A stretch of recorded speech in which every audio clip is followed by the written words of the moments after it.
Clerk Smith, ready to go? Town Manager Page, ready to begin? Okay. Good evening. I call this September 13th meeting of the Morrisville Town Council to order. Thank you to those watching via live stream and those who are watching a recording of this meeting. On September 15th, a video of this meeting will be uploaded to www.townofmorrisville.org/government/live-video. Our Sergeant at Arms this evening is Sergeant Penland, who has been a law enforcement officer for 21 years and is currently assigned to the Field Operations Division. Tonight's invocation will be delivered by Councilmember Rao. Thank you, Mayor. This evening, a part of my invocation is dedicated towards 9/11, although we honored 9/11 on Sunday. We come together this evening, please bow our heads in prayer. We come together this evening as an engaged coalition of elected officials, staff, and engaged citizens to continue to lead the All-America City of Morrisville, an inclusive and diverse town which reflects the best of American democracy at work. We pray this evening for the United Kingdom, the Windsor family, and the entire world, as we have lost the longest-serving British monarch, Queen Elizabeth II, who worked with 15 prime ministers and 13 United States presidents. May Her Majesty forever rest in peace.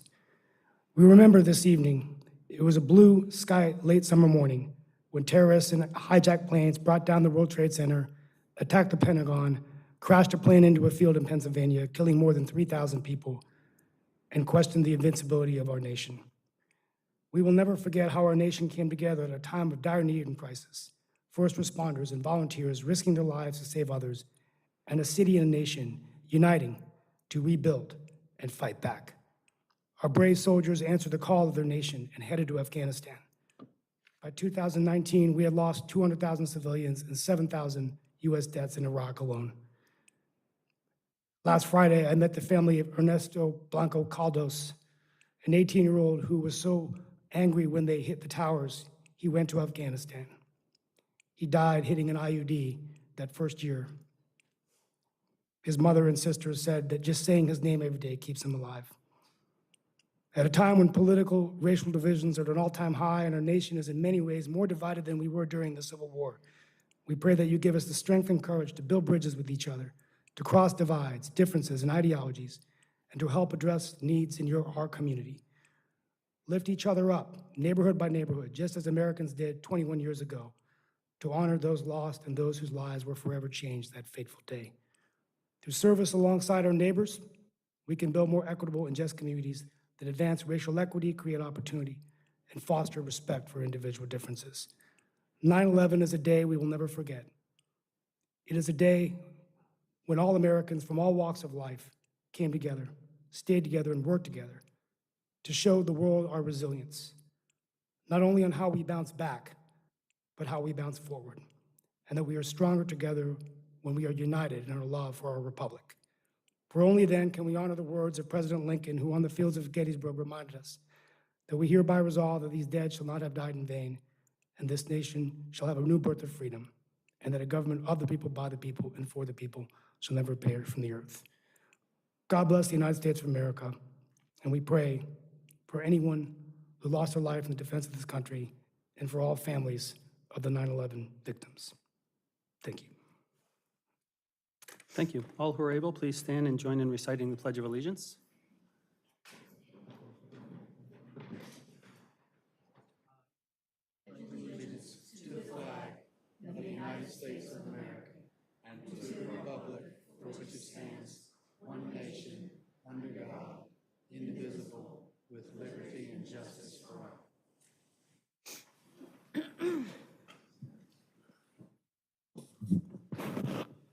Before we adopt tonight's agenda, Town Council policy is to review and ensure there are no conflicts of interest or appearance of conflicts of interest with any items on the agenda.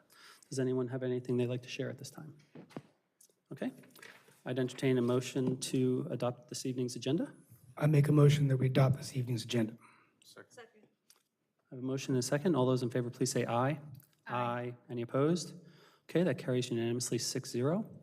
There are two items on this evening's consent agenda: a resolution establishing an American with Disabilities policy statement and approval of the June 14th Town Council meeting minutes. Would anyone like to pull either of those items for discussion before adoption? Okay, seeing none, I'd entertain a motion to approve tonight's consent agenda. So moved. I'll second. A motion and a second. All those in favor, please say aye. Aye. Any opposed? Hearing none. That carries unanimously 6-0 also. We have 7 presentations tonight.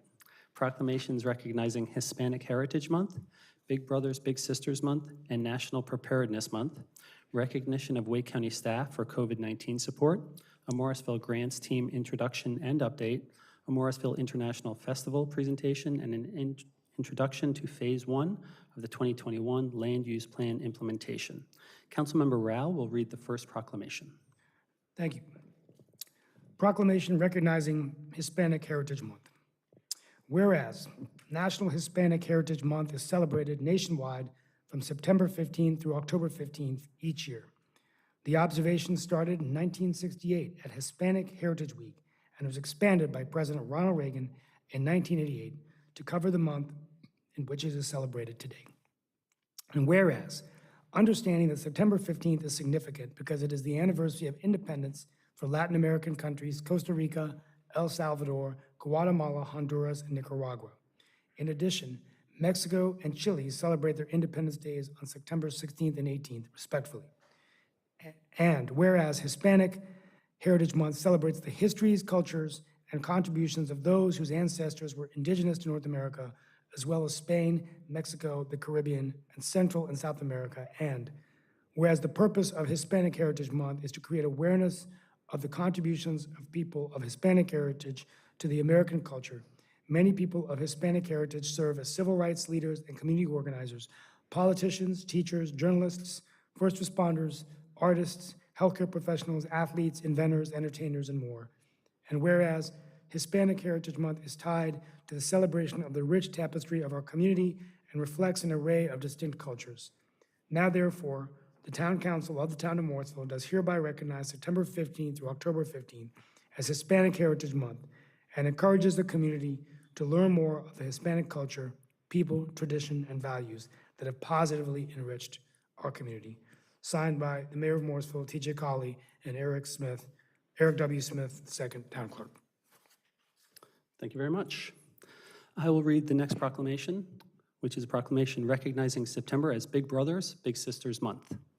Whereas Big Brothers Big Sisters of the Triangle is a youth empowerment organization that enables life-changing mentoring relationships to ignite the power and promise of youth in our community, and whereas investing in young people's future pays off, with a social return on investment of $18 to 1 through improved economic health, social outcomes for young people with mentors, and whereas by changing the course of young lives, we shape our community's social and economic future, and whereas Big Brothers Big Sisters of the Triangle has supported hundreds each year by partnering with parents, guardians, volunteers, and others in the community to help youth achieve higher aspirations, greater confidence, better relationships, avoidance of risky behaviors, and educational success.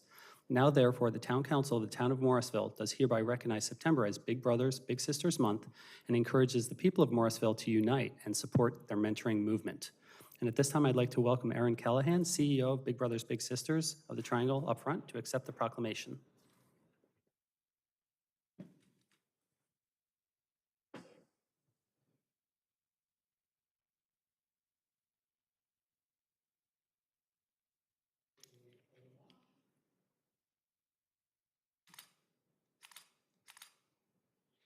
Perfect, thank you. Thank you all so much. This is September is always Big Brothers Big Sisters Month. We appreciate the town of Morrisville for supporting us. This is our second year doing Proclamation. I love being part of this town. We serve all the way counties, but encourage anyone that's interested in being a big that should serve volunteering and reach out to us. There's an army list. So thank you. Thank you all.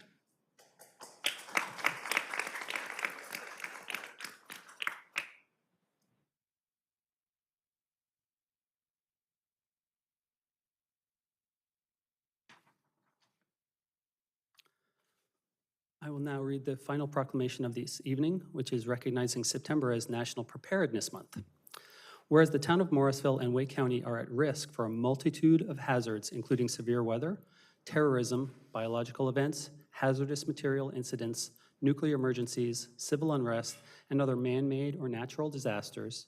And whereas thus far in 2022, Wake County has experienced 18 flash flood warnings, 54 flood advisories, 88 severe thunderstorm warnings, 6 tornado warnings, and 25 extreme heat warnings, communities across Wake County have experienced civil unrest, nuclear emergency declarations, significant hazmat incidents, and severe weather. And whereas every business, family, and individual in Morrisville is encouraged to be ready for disasters and other emergency situations that might disrupt normal daily activities. And whereas all Morrisville residents can take steps such as making a family disaster plan, creating an emergency supply kit, and staying informed to help make preparedness and personal responsibility a priority, Morrisville residents should know and understand the risks for their community and plan accordingly. And whereas the town of Morrisville recommends residents include the safety of their pets and/or livestock in their emergency plans, and whereas FEMA and the Office of the President of the United States recognize September as National Preparedness Month to encourage North Carolinians and Morrisville residents to be disaster ready, now therefore, the Town Council of the Town of Morrisville does hereby recognize September as Preparedness Month in Morrisville and encourages all residents to plan and prepare for weather-related and man-made disasters by assembling their emergency supply kits and updating their emergency plans. And this time, I'd like to ask Darrell Alford and Jennifer to come up to receive this proclamation.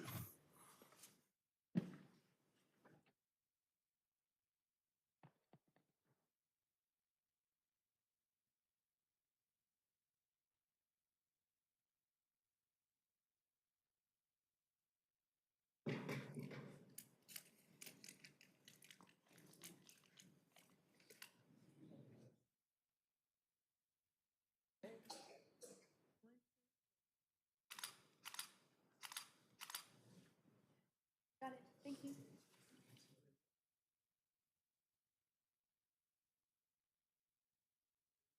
Okay, we're going to roll right into the next section. Thank you, Mayor.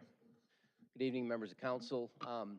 My pleasure to have the opportunity tonight to do some recognitions of our peers and partners with Wake County. If you think back to March of 2020, about the first third of that month, I believe, we started to get little messages here and there and started to see some news stories, and then we started to hear regularly from our friends at Wake County. And it was not, as you recall, great information. So as that occurred, all of us saw different things change our lives, our work, etc. But I would argue that nobody like these groups in Wake County saw the level of change that they did. They went from having full-time jobs that managed a lot of different things related to fire and emergency management and public health in the county to all of a sudden having an overwhelming responsibility to safeguard and protect all of us through their efforts related to COVID, related to vaccinations, related to all sorts of different efforts that they did for all of us. And they didn't do it in March. They didn't do it just in April. They did it for the better part of 2+ years.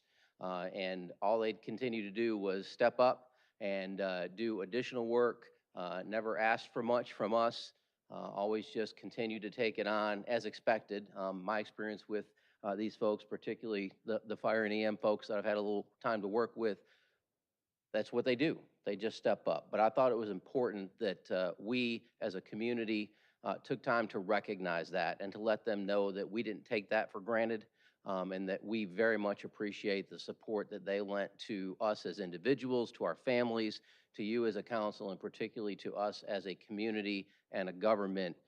I don't know that we could have done as well as we did without their routine support throughout that period. So it is my absolute pleasure to ask Director Darrell Alford with Wake County Fire and Emergency to come up. And I'm also going to ask Jennifer Brown she is with Public Health, and she is one of the division directors there who was very, very directly involved with all of this throughout COVID as well. I'm going to ask them to receive these plaques on behalf of their respective departments. And then, as you can see, there is a good number of their staff here that we also want to take time to recognize because everybody contributed to this. So the first one I'll present is to Wake County Fire Services and Emergency Management, to the leadership and staff, in recognition of your outstanding leadership, guidance, and support of the town and our residents in response to the COVID-19 pandemic, presented by the town of Morrisville, September 13th, 2022.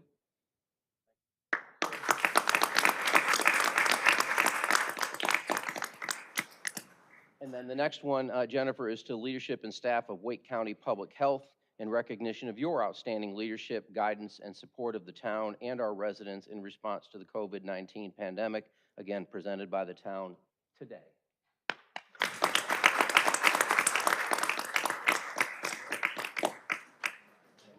Right in the middle of what we're trying to accomplish there. We'll do Get them on the podium. Get them on the podium. Oh, sorry, we'll come up front. Picture opportunity.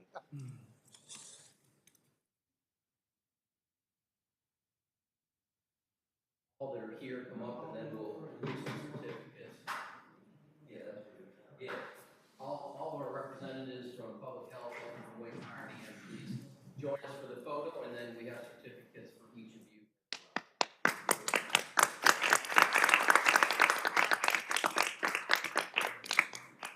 Why don't you do it without us? Yeah. There's so many. It's too good.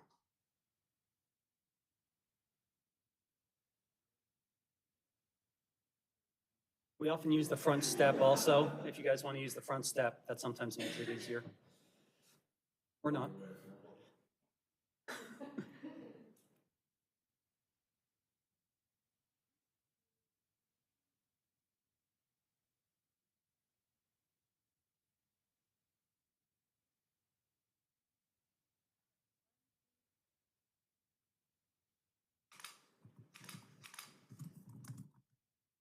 Got it.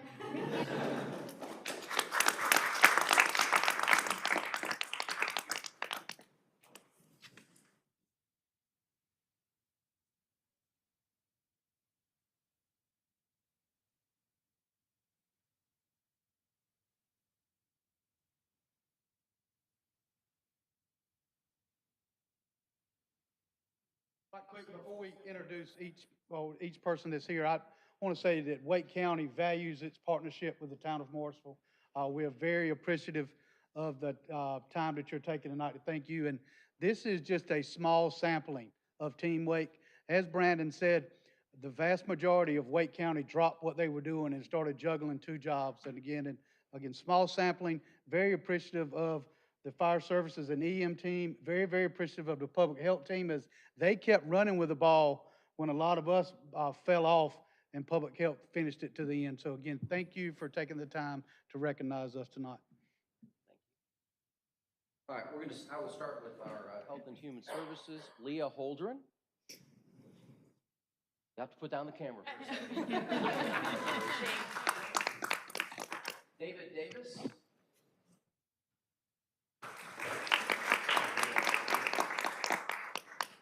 Lachelle Wardell.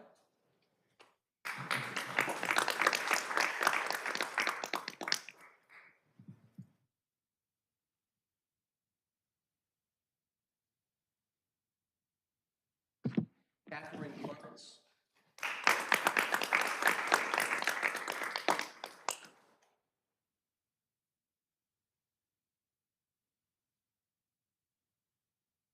Yolanda McMillan.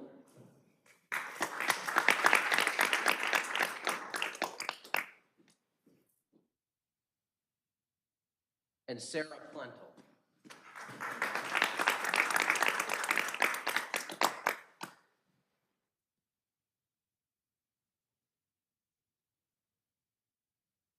Notice, like a good leader, Jennifer didn't include her in that stack, but thank you again to Jennifer as well. So from Fire and EM, Josh Creighton.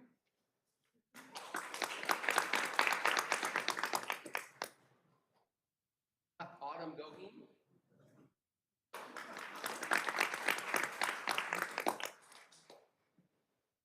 Thank you. Thank you so much. Bud Davenport. Just leave it at that. Thank you, sir. Thank you. Darshana Exhibit.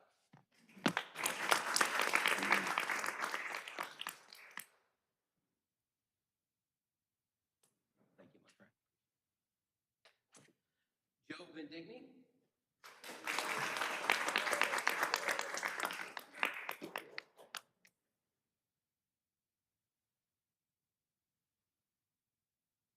Braxton Tanner.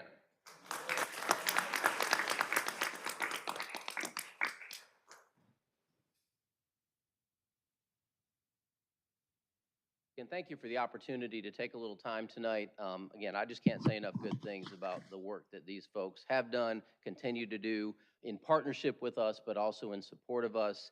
And we've got certificates going to some of the other staff that couldn't be here tonight, but I just for one more round of applause to express our appreciation.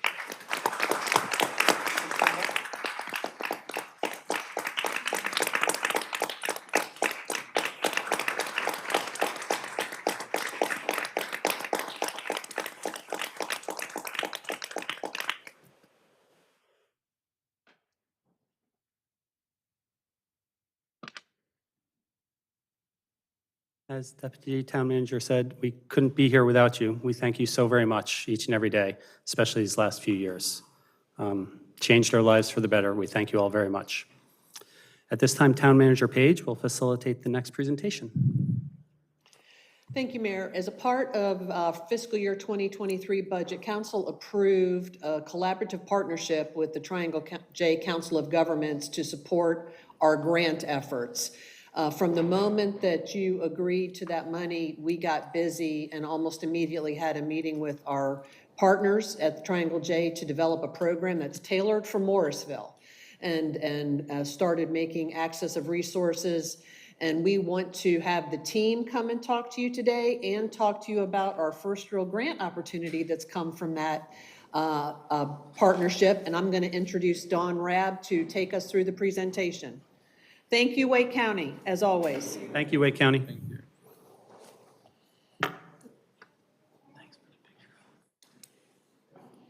It was a nice picture, too. Mayor and council. As mentioned, I'm Dawn Rabb, budget manager and analyst for town, and I have with me tonight Aaron Hudson, strategic planning manager, and Michael James, fiscal recovery officer. We are the newly formed grants management team for Morris. We are here tonight to just give you a little preview. Move it a little closer. To give you a little preview. There you go. Thank you. There we go. Of what we're doing right now, in addition to a grant that we're looking to apply for. As Martha said, part of the reason we came together was our partnership with TJ Cog. We are going to work with them to hopefully gain some additional funding, especially federal funding. The combination of the three of us with budget, strategic planning, and fiscal recovery, we felt like would be a good team to help our departments further their grant funding abilities. We will be attending trainings, webinars. We have just signed on to a 2-year-long boot camp that is hopefully going to help us gain some federal funding. A lot of times smaller communities don't get that funding, but we are looking to get some of that funding.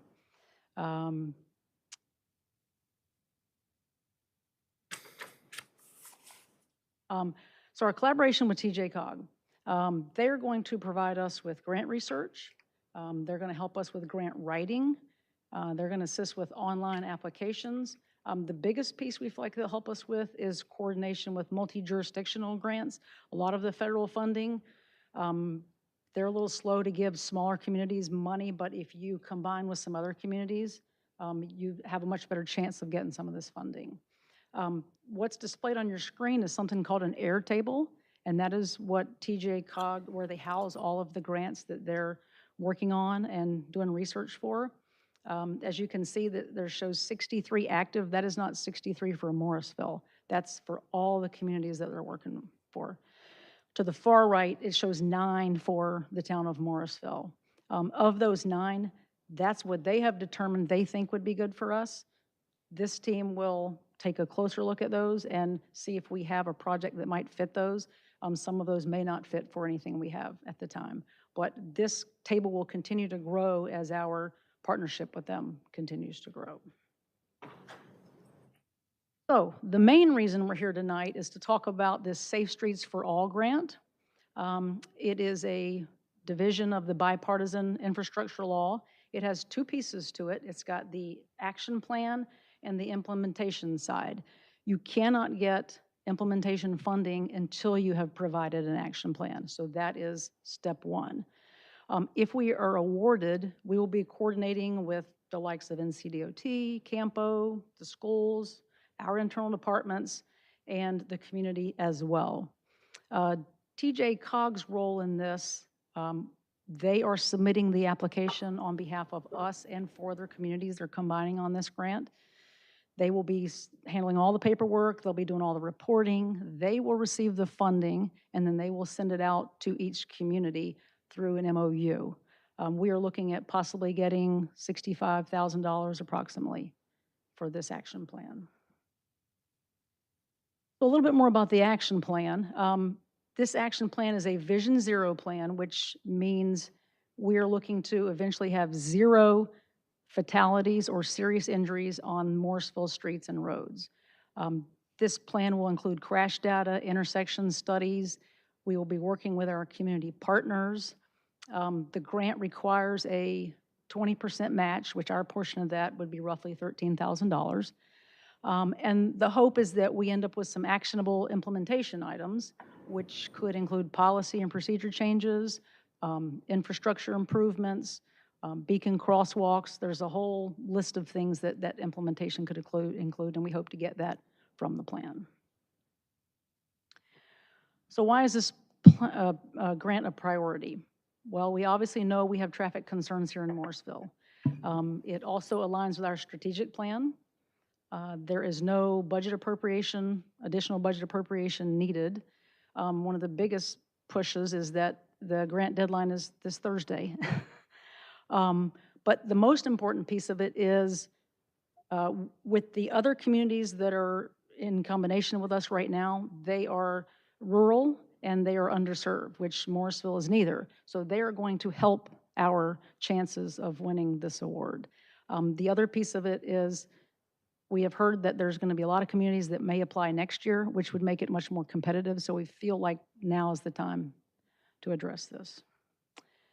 And then lastly, what action are we needing for tonight? The town manager, through the budget ordinance, has the authority to authorize these applications, but we're really looking for consensus support from you tonight. There's no formal vote, just looking for support.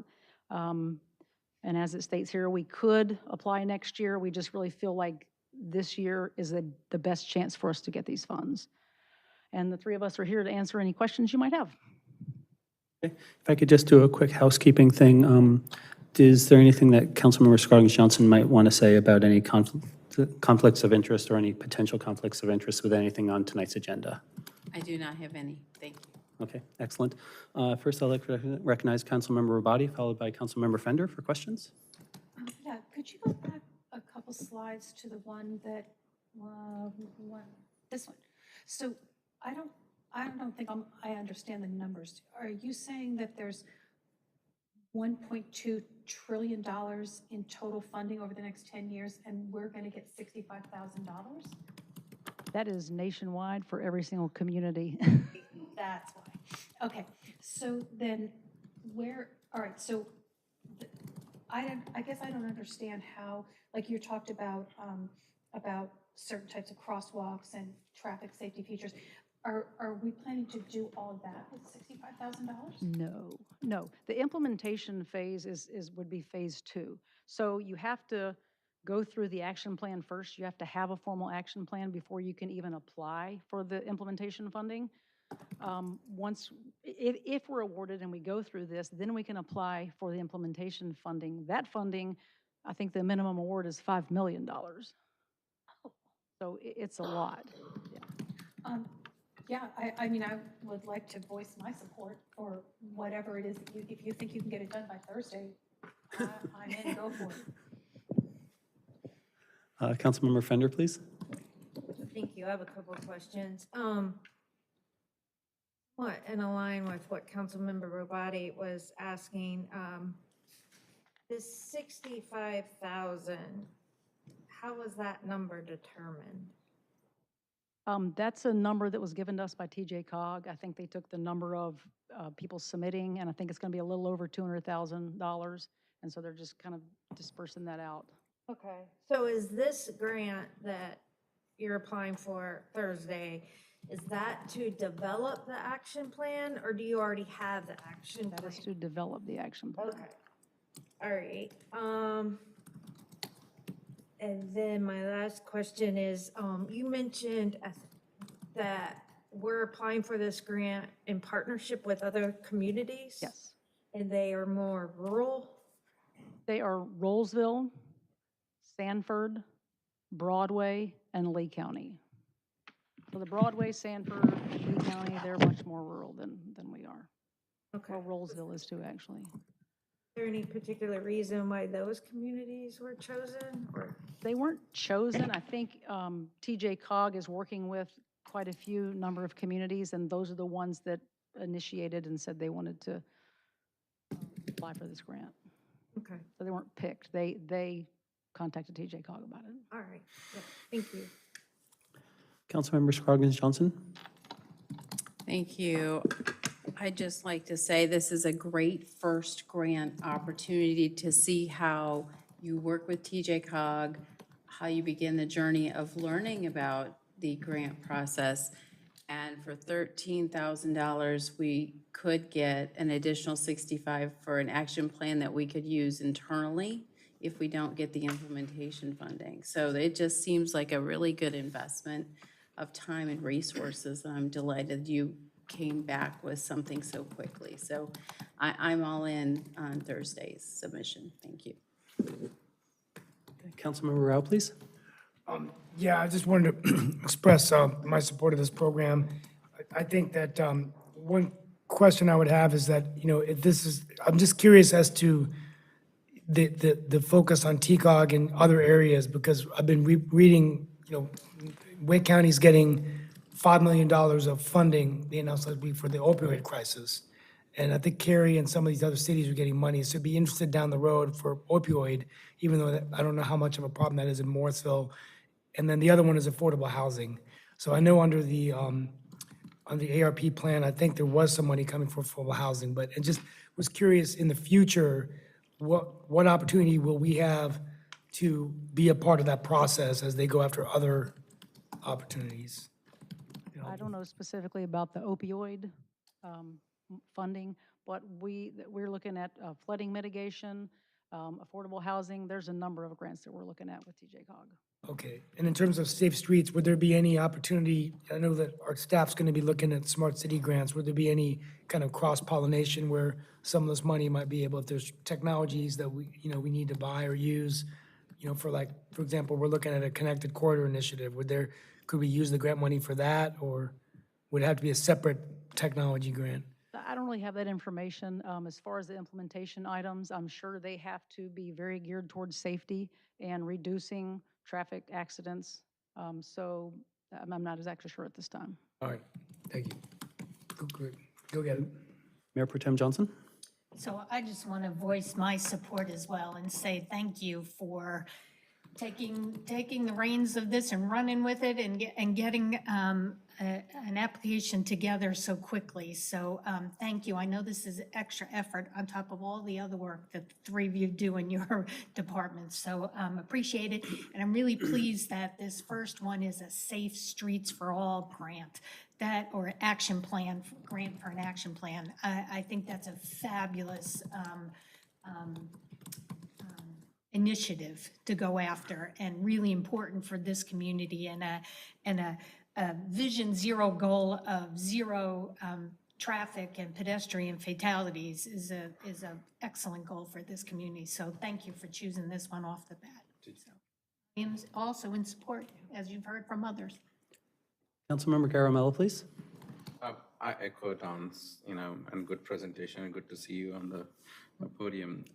My question is, since the deadline is in 2 days, what is the next deadline? Do we know what all are, on the first chart, you said we have 9 applicable grants that we can go after. Do we have like a deadline list of that? Because this is coming so quickly, I just want to ensure you have sufficient time for the other ones to apply. Yes, the Airtable that I showed you, it has deadlines on it, so we're all familiar of what our deadlines are. And one of the benefits of partnering with TJ Cog is often they are made aware of some of these grants before we are, so they kind of give us a head start on it. So when is the next deadline, like, I'm just curious. We don't have a specific second grant. We're looking at a bunch of different things. There's one in November, there's one not till January, but we're not even sure at this point if we're a good fit for that, so it's something we're still trying to work out. So also one thing I wanted to understand, what's the role of TJ Cog is trying to facilitate what grants are available or trying to tell the towns apply only to these ones? Because I want to ensure that we still have that flexibility if we wanted to apply for something over and beyond this particular one, that we are entitled to do that. Oh, we have the flexibility to apply for anything we want. Okay. They are just helping us find additional funding and find partners. Because a lot of times they want you to partner with someone else, and so that's the biggest piece of it. Okay, because I just didn't want, because they're friends with everyone, right? Like, I didn't want us getting vetted with Sanford or some other places or this one, like saying, okay, you take some chunk, we take some chunk, and let's win. I wanted like a fair, where we think we have a good shot. I think we should go for it. Right. Okay, sounds good. Thank you. This is wonderful. You obviously have the support of the council to go for some more grants, especially I see Aaron Hudson, whenever they align with our strategic plan and we can leverage more dollars with or without partners, I think that's always a great idea. So thank you very much for all your hard work in the past and lots more coming. We look forward to it. Thank you. This time we'll move on to the next item, which is 8F. Leslie Haney, our Cultural Resources Specialist, will make this next presentation.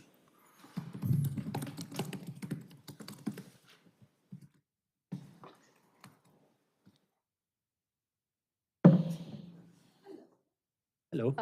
I'm Leslie. I think I know all of you. I'm here to talk about the Morrisville International Festival, which is taking place a week from Saturday, so the 24th of this month. The purpose of the International Festival is to celebrate the multiculturalism that is unique to Morrisville. The event will offer educational opportunities to learn about the various cultures represented in Morrisville and the wider community. And that artwork is the marketing artwork that we've been using. So there's, I don't know if you've seen, there's a couple banners around town. There's yard signs at the parks and on the trails. And that's what we've been using on social media. This is the current site plan for the event. I do need to update this based on the fact that I have way more artisan vendors than I thought I was going to, but this will give you an idea. We're gonna have this event on Town Hall Drive. It's gonna be focused down at the end where the Healthy Food Hub is. So the street will be closed at the Circle and the street will be closed at Morrisville Carpenter. The food trucks are gonna be pushed to the end near the Circle, primarily because they're all gonna have generators. And the music and entertainment portion of this is gonna be happening at the Healthy Food Hub, where we've been having the music in the park. So we want the generators to be as far away from that as we can. And then you can see the little tables on the Healthy Food Hub. We've got portable picnic tables that we're gonna put there. And for those of you that have been at the music in the park, the entertainers are gonna be set up the same location as they are for the music in the park. And I'll go over more details about the entertainers in a few minutes. Those little purple tents were my original plan for what I'm calling the International Alley, which is the artisan market and the cultural organizations. My original plan was 10 to 15, and now it's 34. So we did a partnership with an organization called Localista, who is a small business, their small business app and networking opportunity. And I talked to her, and next thing I knew, I had more artisans than I'd planned. But I think it's gonna be great. I think it's gonna be a real draw for the community. If you come down a little bit further toward the chamber building, you'll see something called the Darshana Exhibit. This is a cultural exhibit that's been traveling around the country about Hinduism, and they have a lot of posters and artifacts. The chamber has been very kind and is letting us use their conference room for that. And the conference room opens up onto the patio, which then opens up onto Town Hall. And HSS, the organization that's sponsoring the Darshana exhibit, is going to have a tent there with hands-on educational opportunities, along with many other cultural organizations. And in addition to being at the festival, they are also exhibiting here at Town Hall for a week after the exhibit, after the festival. So they'll be up here in Town Hall for the entire week post-festival. And they're not marked on here particularly well yet, but cricket, minor league cricket and triangle cricket are going to be at this event also, offering cricket lessons and little workshops for those of us that are trying really hard but haven't quite gotten it yet.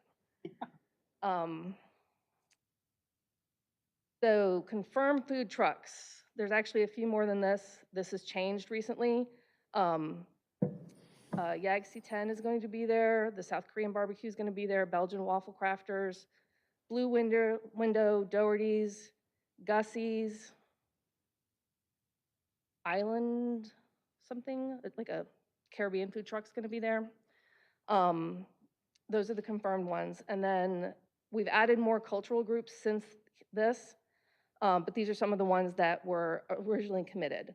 The Islamic Center of Morrisville, the Triangle Hindu Temples, HSS, there's a whole list of them, about 10.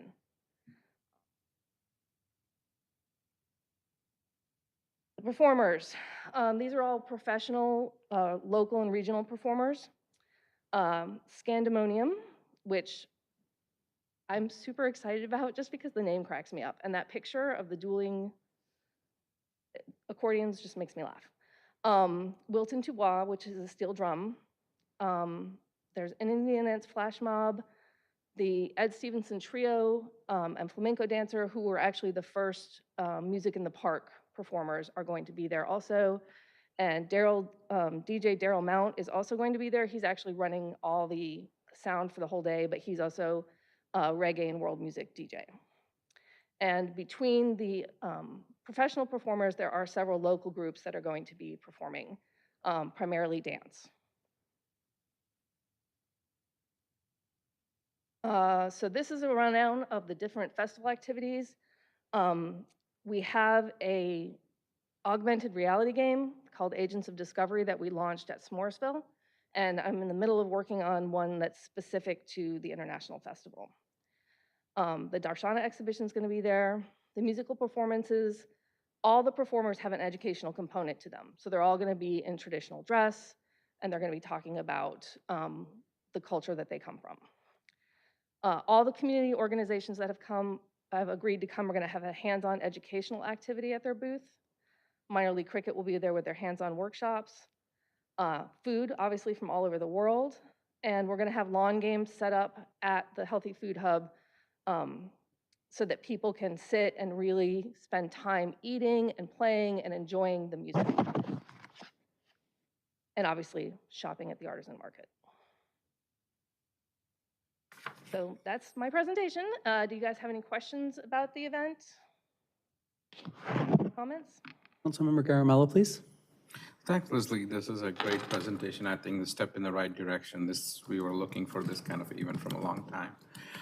My question is, are there still opportunities for people to come, not the food trucks, but a couple of the hotels have asked in Morrisville if they wanted to have a stand, for food. So I knew like this was coming, but I thought of asking staff before, but I'm glad that I can ask you, you're already full, but is there room for more food trucks or? At this point, there is not, only because I am in the process of laying it all out and sending out the logistics this week for the different people who are attending. I also tried really hard this year to not make it a business to business kind of event. But I am planning on next year, because I want this to get bigger every year. The idea is that this is going to be a signature event for the town. So this year it's from 2 to 6 p.m. Next year I'd like it to be from 11 to 6, and maybe at some point it gets big enough to be a couple of days. And at that point, I would like to get the chamber more involved and have more of the local businesses and have more business to business kind of aspects to it. Yeah, because when I look at the list of it, I don't see a whole lot of Morrisville businesses in like the food truck. And like I said, that was actually intentional. Okay. Because I wanted to keep it very focused on the cultural aspects and launching this international festival. But the intention is to grow, and that will be a part that will grow. Okay. All right, thank you. Councilmember Rao?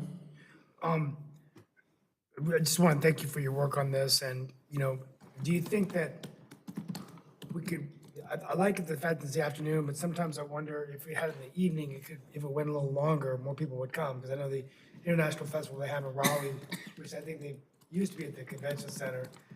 Did we just pick the afternoon because it's just a better time, we think, in terms of? There are a couple different reasons. One of them is that sunsets really early in September, and it gets infinitely more complicated to run an event once the sun goes down, right?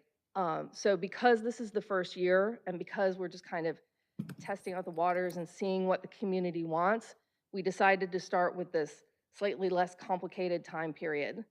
But that is not to say, again, I intend for it to grow and get bigger, and at that point, yes, we could definitely have it stretch into the evening, and certainly it would be easier to stretch it into the late morning and have it come over the lunch period too. Councilmember Rabadi? Yeah. Hi, Leslie. I just wanted to say that I think you're taking exactly the right approach with this, and I think that it's an approach that is going to really resonate with the people in the community. I mean, I think a business-to-business aspect is fine. If we do that in a couple years, that's fine. But I would love to see the focus always be on sharing culture, different foods, different, 34 vendors is amazing.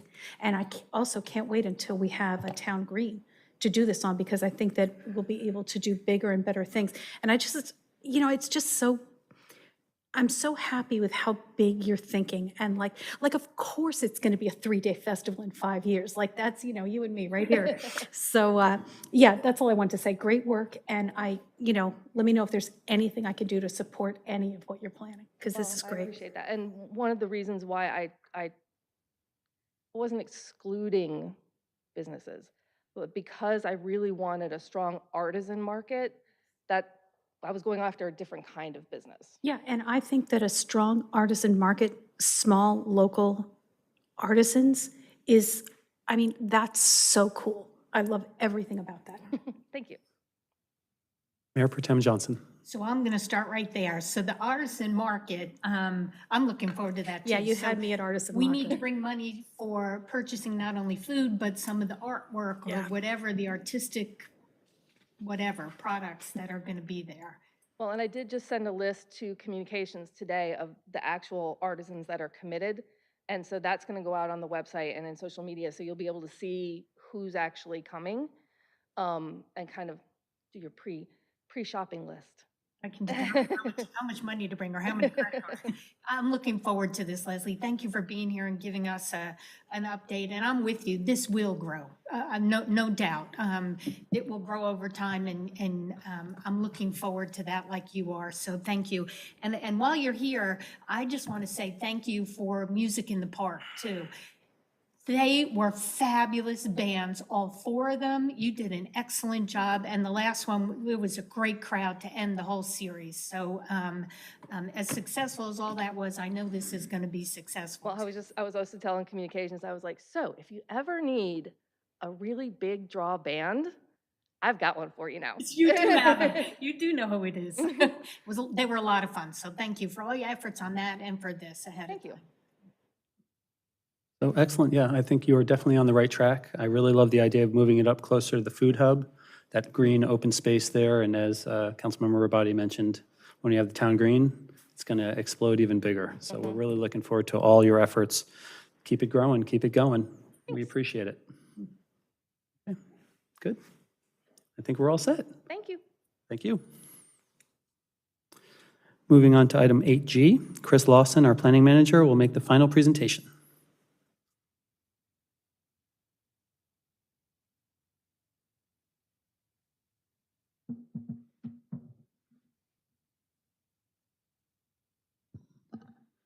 All right, good evening, Town Council. Tonight I'll provide an update on the implementation of the 2021 Land Use Plan and discuss the plan's implementation project.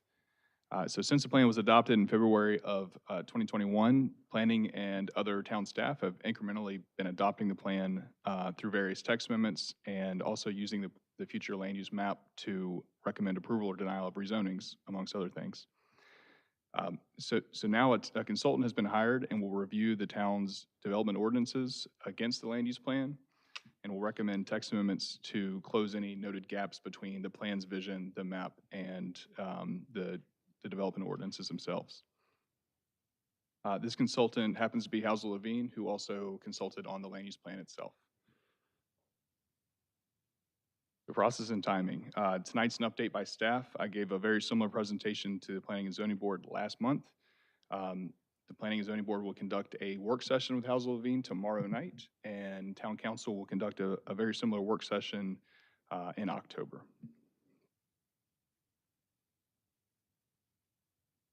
To give a little bit of background on the land use plan, I'm going to try to move quickly through it since I know this council sat through many meetings about the plan. Essentially, what are the major steps of identifying a vision for the land use and then implementing that vision? And what step is Morrisville currently at? So there's 3 general steps identified. The first step is the land use plan itself, which is a vision for the town. It's non-regulatory. The town's completed that step. Right now, the town is at step 2, which is Unified Development Ordinances amendments. These have kind of been ongoing, but the current project I'm introducing tonight will really do a thorough review more in depth than has currently happened. And then finally, staff will come back with zoning map amendments, which are town-sponsored rezonings to better align the zoning map with the vision set by Town Council. And these will be targeted rezonings, not town-wide. Just some more information on the plan. The town identified 13 future land use categories, and there's 40 key implementation action items. Is the land use plan future map that Town Council adopted. Finally, here are the vision and goals of the plan itself that Council adopted.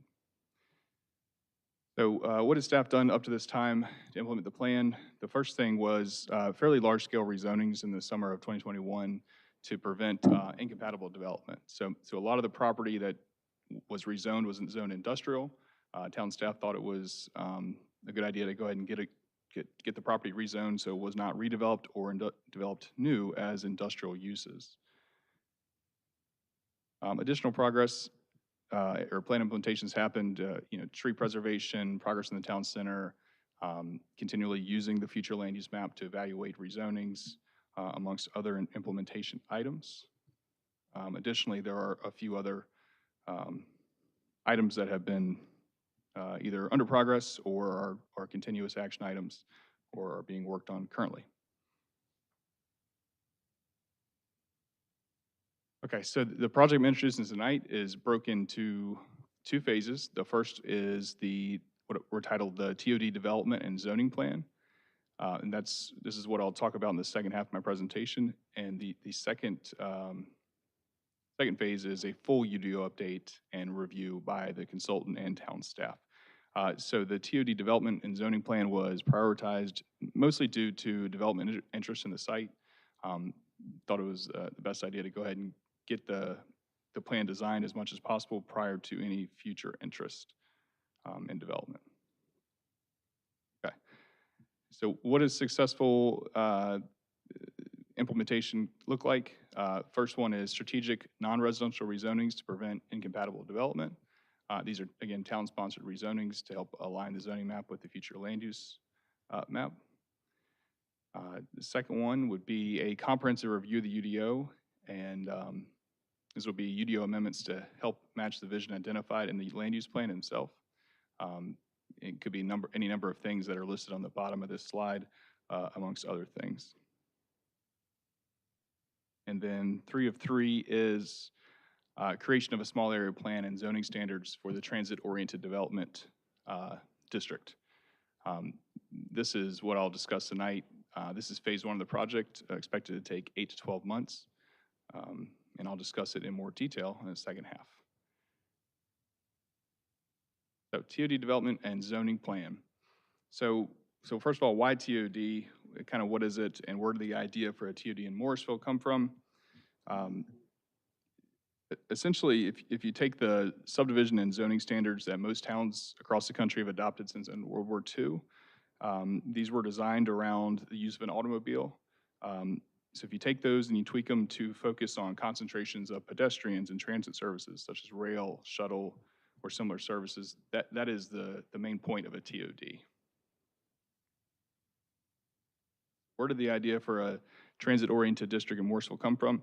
The earliest mention I found of it in town documents is the 1999 land use plan. If you'll see on the map, the blue squares identify where the area currently zoned as transit-oriented development is today in Morrisville. So you can see this is an image from 99. Next, here's some text from that 99 land use plan, which discusses or mentions transit services. So continuing through Morrisville's history, the next land use plan was in 2009. Again, you can see in the blue square area, that is where the transit-oriented area is in Morrisville today. This mentions specifically transit and activity centers, and the future land use map within the 2009 plan shows the location of the TOD East, which is just north of Sheets on Chapel Hill Road. Lastly, this brings us to the 2021 land use plan. Again, this is the area where the transit-oriented zoning district is. This plan identified 3 areas of town for TOD. The first area is the TOD East, which the land use plan contained a sub-area plan and road network. It also identified 2 other areas of town, which have been informally referred to as the TOD West and TOD South. So all the parcels that you'll see in the brown area were rezoned to the transit-oriented district in July of 2021. So as I mentioned, the land use plan contained a TOD sub-area plan within the overall plan. So if the plan already has a TOD sub-area plan, why do we need a TOD development and zoning plan? I thought of 3 general reasons. The first one is that it'll include the TOD West and the TOD South. The visuals will be more detailed than what you see before you here. And the third and probably the biggest point is transit-oriented zoning has been part of the UDO since 2013, but it was never actually put into place. Nothing has ever been built with that zoning.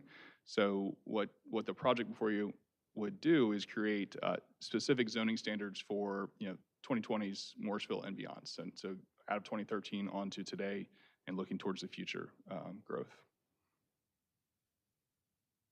So speaking of the TOD East, let me provide a quick update on the TOD East. So prior to the rezonings, a site plan was actually submitted under the previous office zoning district. So by state law, the town has to allow this site to develop under the previous zoning unless the developer chooses to opt into the TOD zoning. They have not done so. Just some information about the project on your screen.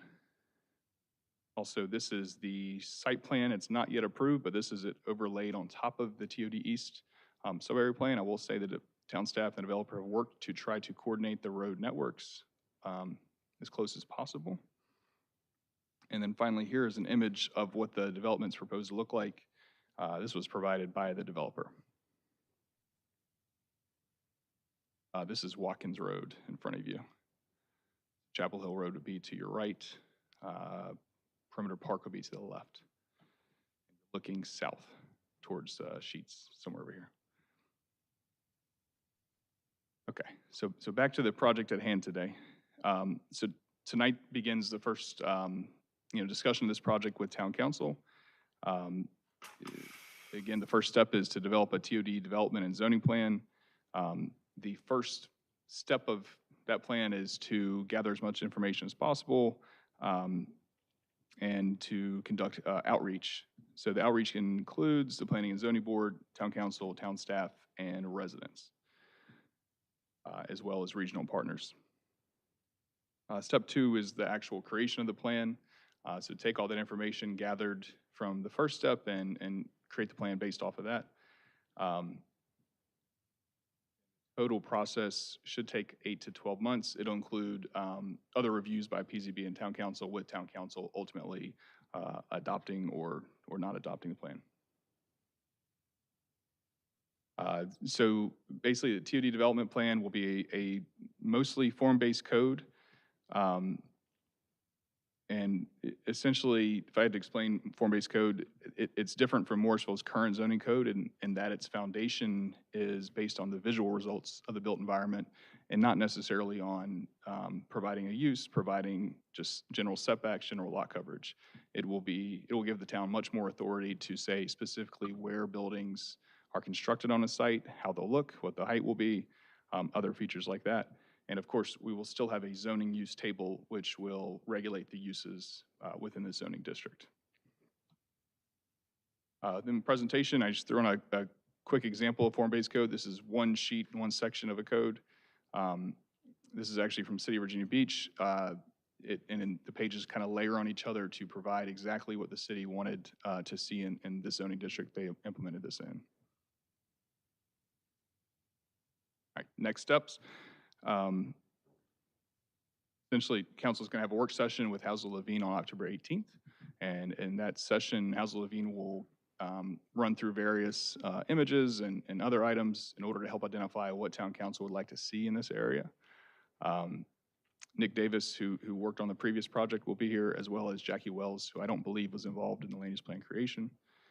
And you'll see at the bottom, it says town council homework. Essentially, I will send an email to town council that contains a link provided by Housel Levine. It essentially says, town council, please list some of your favorite developments. Please list why they're your favorite, what stands out about them, what do you like and what don't you like. So just to kind of wrap up, I got a few more slides. Next opportunity for town council participation will be October 18th, with Housel Levine will be here and conduct a work session. And then a few more slides. Just want to give an example. This is from Charlotte. Charlotte had a light rail open up for commuter service and other services in 2007, and essentially just wanted to provide an image of the redevelopment that happened along the rail line. You can see in the left picture you can't see the rail, but the right picture you can see the rail is the bottom right of corner. And these pictures are from 2007 and then 2020 or 2021. Also want to provide some further resources on transit-oriented development and other types of development. If you have to choose one or two and you're time limited, I would ask you to watch the top video, which is about 10 minutes long, and it's really an explainer and a primer on all things transit-oriented development. That is all I have tonight. Any questions for me? Thank you. Okay, I'd like to recognize Councilmember Rabati, followed by Councilmember Fender. Yeah, given that there is now scheduled to be a substantial office and business development on Watkins Road, would that change how you, like, would that change the planning for the rest of it? Like, would you put more residential, more retail? Because clearly, I mean, the picture that you showed us, that's going to be a huge employer. So that seems to pretty much have figured out the walk to work thing. So how would the presence of this development change what you were going to do anyway? That's an excellent question. And, I'm not sure. I think that's something we'll have to take in consideration as the entire site is developed. Clearly, I stated that with a transit-oriented development, you need kind of concentrations of pedestrians for that transit. I would say that from the time this site was developed to what you see before you, while the developer wanted to develop under office zoning, they did work with staff somewhat to kind of concentrate and not just have large parking lots, which is kind of the opposite of what the TOD is supposed to be. So I would say, while it won't comply necessarily with the TOD, it is a larger employer. They do expect many people to work here, and it will be a concentration and a hub of some kind. Mhm. And the other question that I had, the other question that I had was the transit-oriented development. If there's a Morrisville train station, where, like, I don't want to have to blow any of this up if they decide that they are going to have a train station in Morrisville for that light rail. Are we factoring that in? Like, what's the situation there? Yeah, we are. So again, excellent question. So as part of the project, our outreach is with Campo, as Wake Transit, with the other organizations. We've already had several meetings with them. They're not exactly sure where they want to put it. They know this is the general area of Morrisville. That's something the plan will really deep kind of dive into. And up to this point, we've almost looked at that as a public transportation improvement of some kind, maybe trying to figure out if there's a way to have land reserved for the station itself to give or to lease of something like that to Wake, Go Wake County. I can't remember the name. Yeah. But in the meantime, we would basically, because it doesn't sound like that's going to be tomorrow by any stretch of the imagination. So in the meantime, we would basically be sitting on the land and not allowing it to be developed, right? Sort of. So the plan itself, one of the kind of sub-goals of this plan is to identify generally where Morrisville, through our zoning authority, could control the land and ask for a land dedication, a land donation, or something like that. Essentially, though, I asked the same question to Wake Transit, and their answer to me was, if the project's moving forward, we're going to acquire the land. We'll find a way to put our station. We'll put, yeah. Yay. And I know I should probably know this off the top of my head, but how much of these 3 tracts do we have site control over? As far as Morrisville owning the property, almost none of it. There's a very small portion of it that the town owns.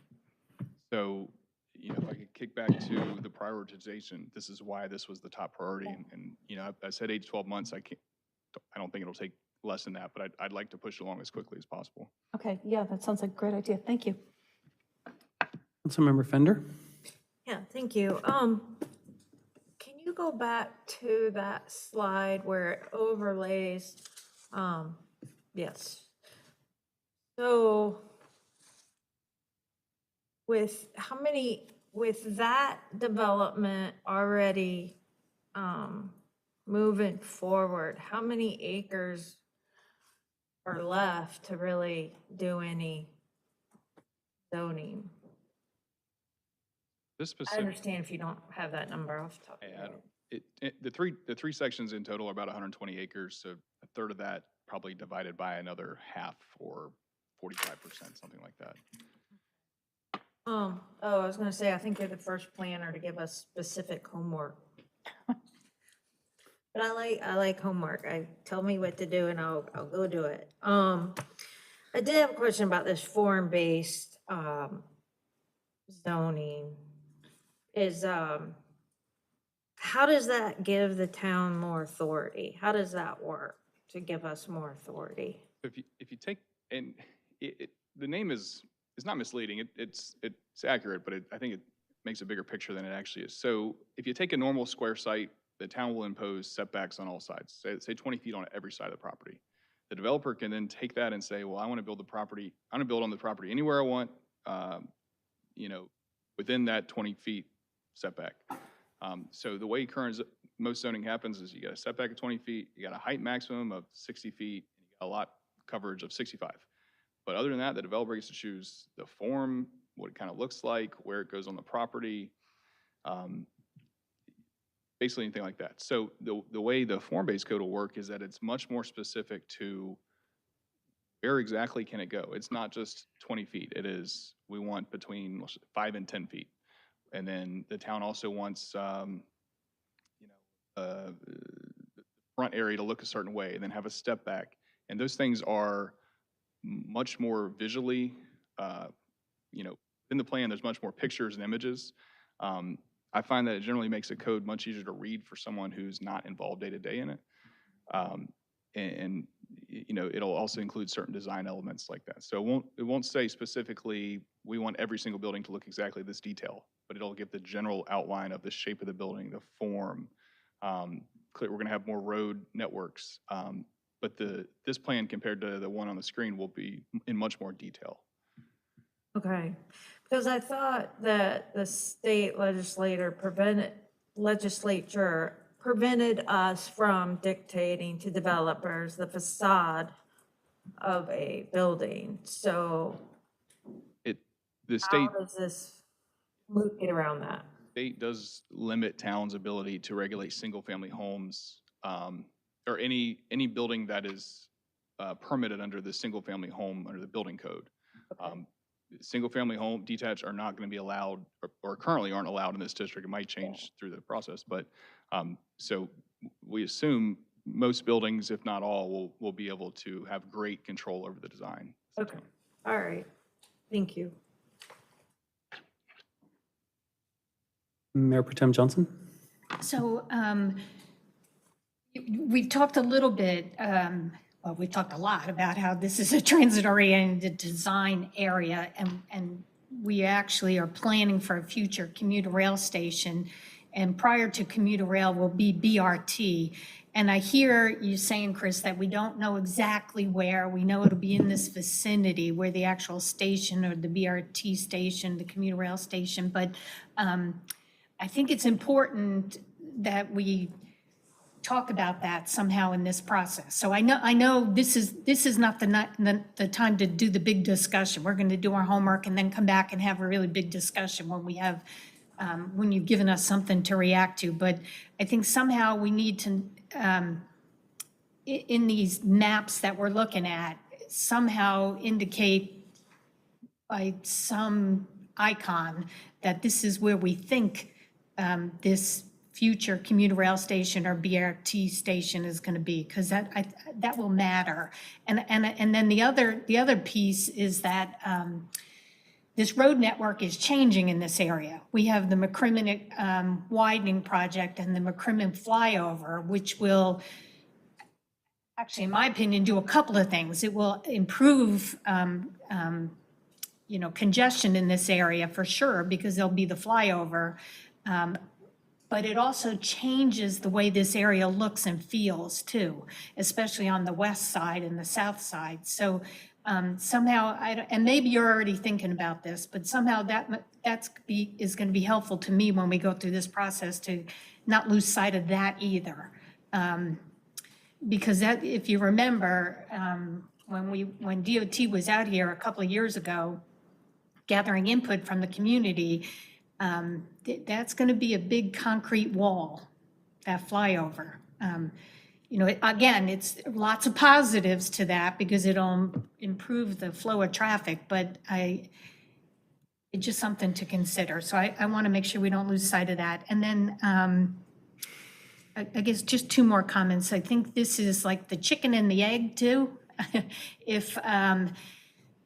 If we want to have a commuter rail station in Morrisville, we need to plan for it, and we need to plan appropriately when it comes to a transit station and the needs of a vibrant and successful station. And if we're not planning correctly or successfully, maybe that future commuter rail station or BRT station goes somewhere else. And I think that would be a shame. So I think, again, that chicken, I never like a chicken and egg process, but, scenario, but I think that's kind of where we are in this. And then the last comment, what we're talking about doing here, how is this similar to what we did in the McCrimmon small area plan process too, or is it totally and completely different?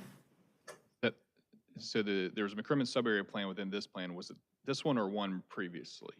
The recent one. So it's similar, but as a much more significant detail, much more, and then of course the regulatory authority to require things.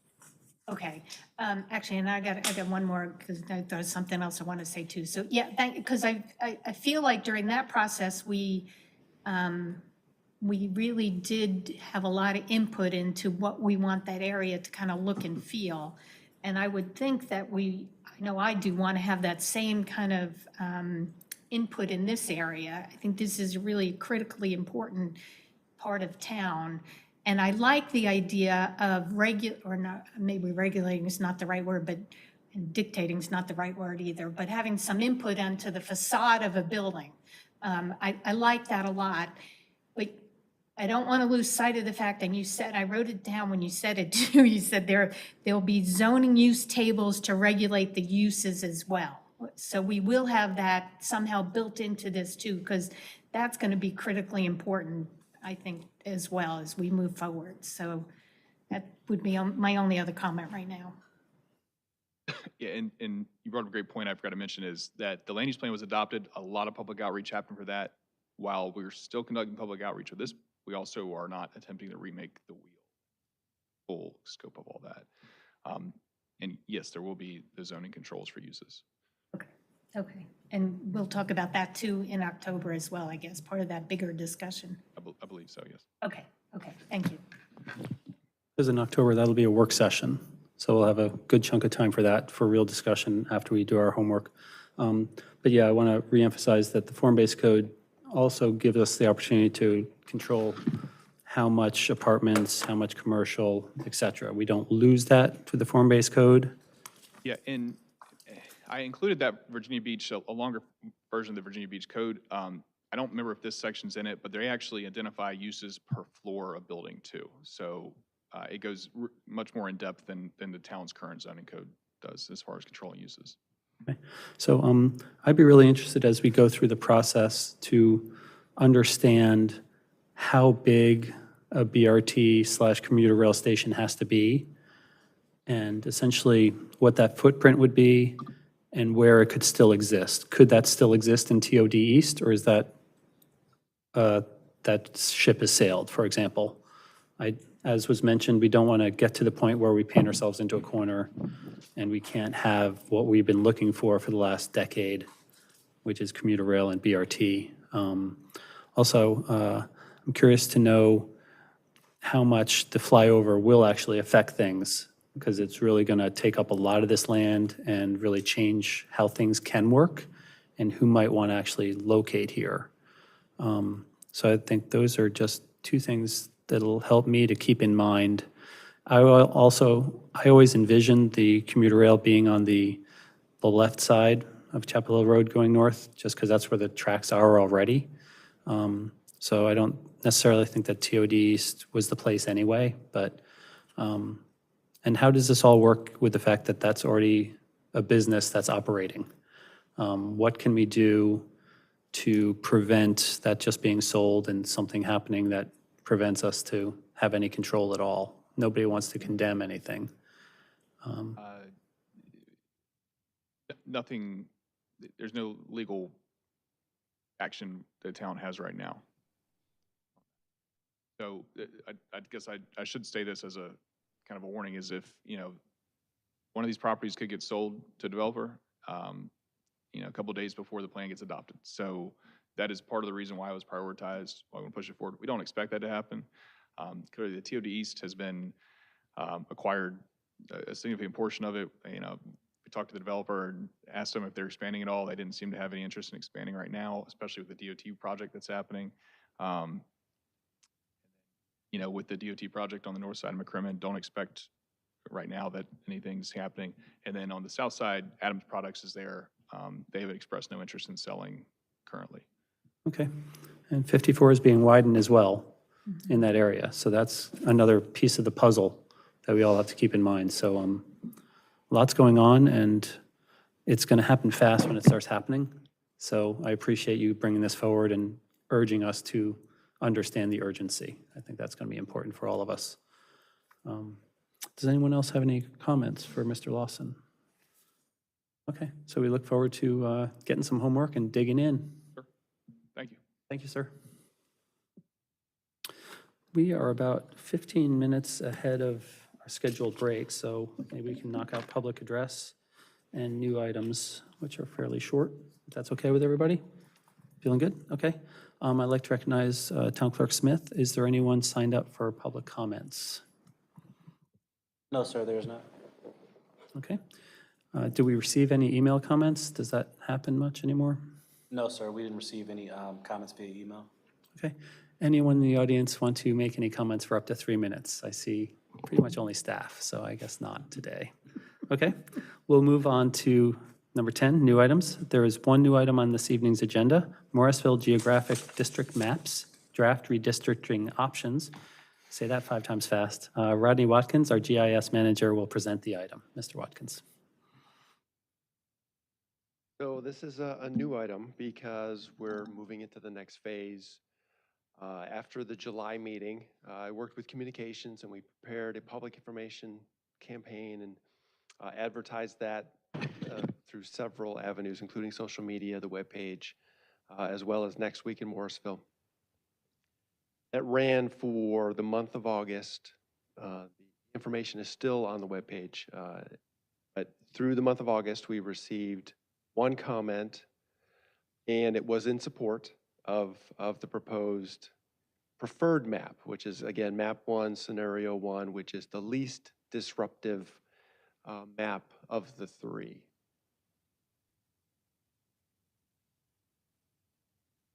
So that is the update. Moving from the work session to the new item is the update. The next steps, and in the information that was provided to council included a proposed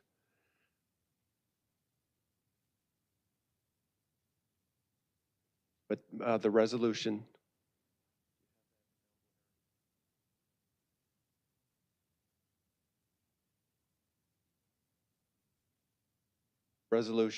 just outlining the process that we took, the criteria that was established by council, the preferred map, compliance with general statutes. Have tentatively scheduled it for adopted this 27th day of September, the end of the month.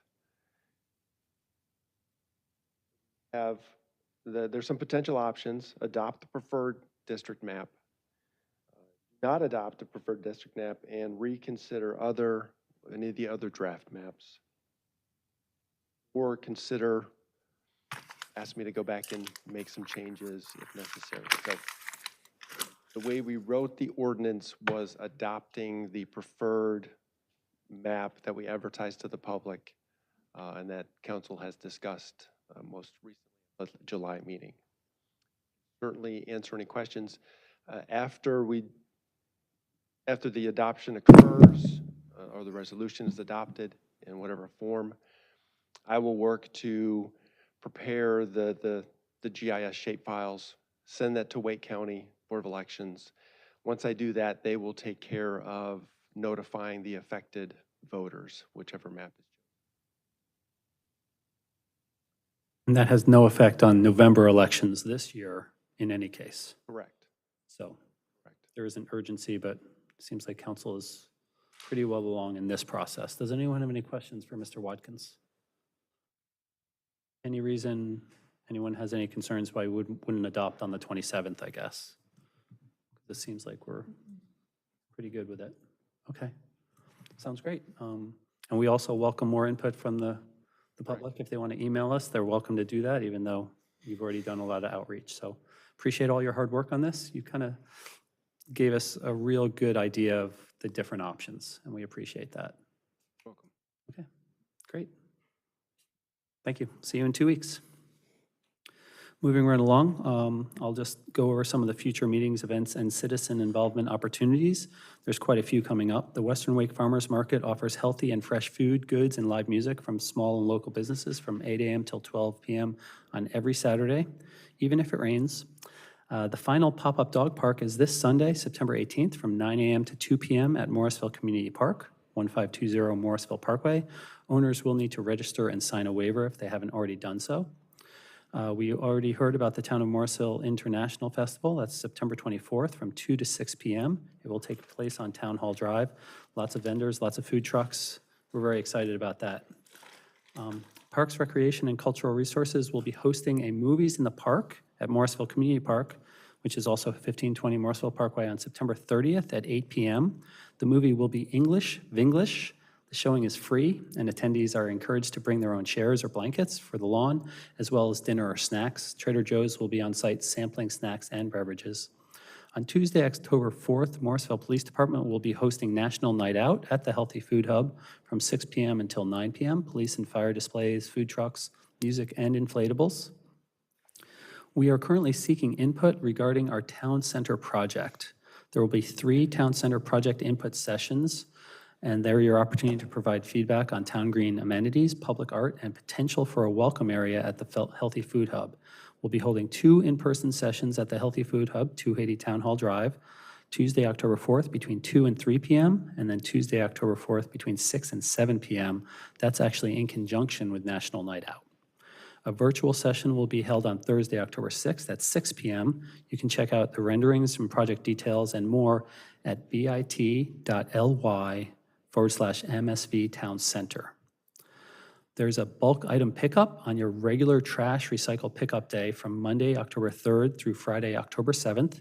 During the special designated week, residents receiving residential curbside solid waste services may leave a total of 5 acceptable bulk items curbside on their regular trash and recycling day. All bulk items presented for pickup must be curbside and ready for pickup no later than 7 a.m. Please see our website for updated lists of acceptable and unacceptable bulk items. And this is very exciting. The Morrisville Fire Rescue Department announces the return of Fire Safety Day on Saturday, October 8th from 10 a.m. to 2 p.m. in the Target parking lot located at 3001 Market Center Drive. This free event for the general public features games, activities, food, and door prizes.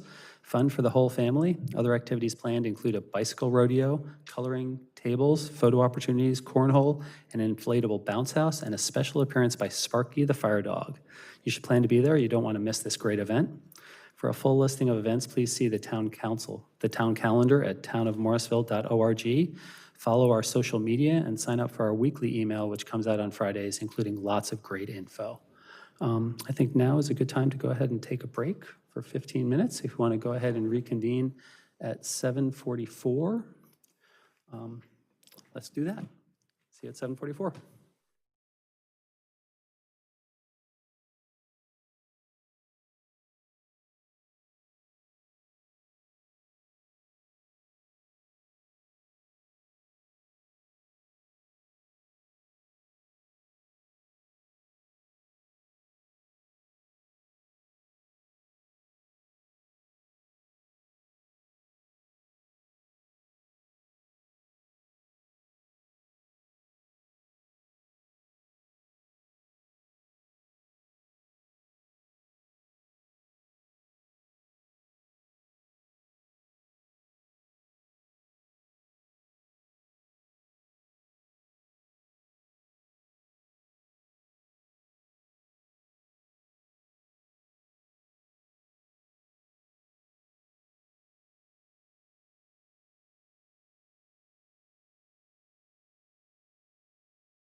Eric?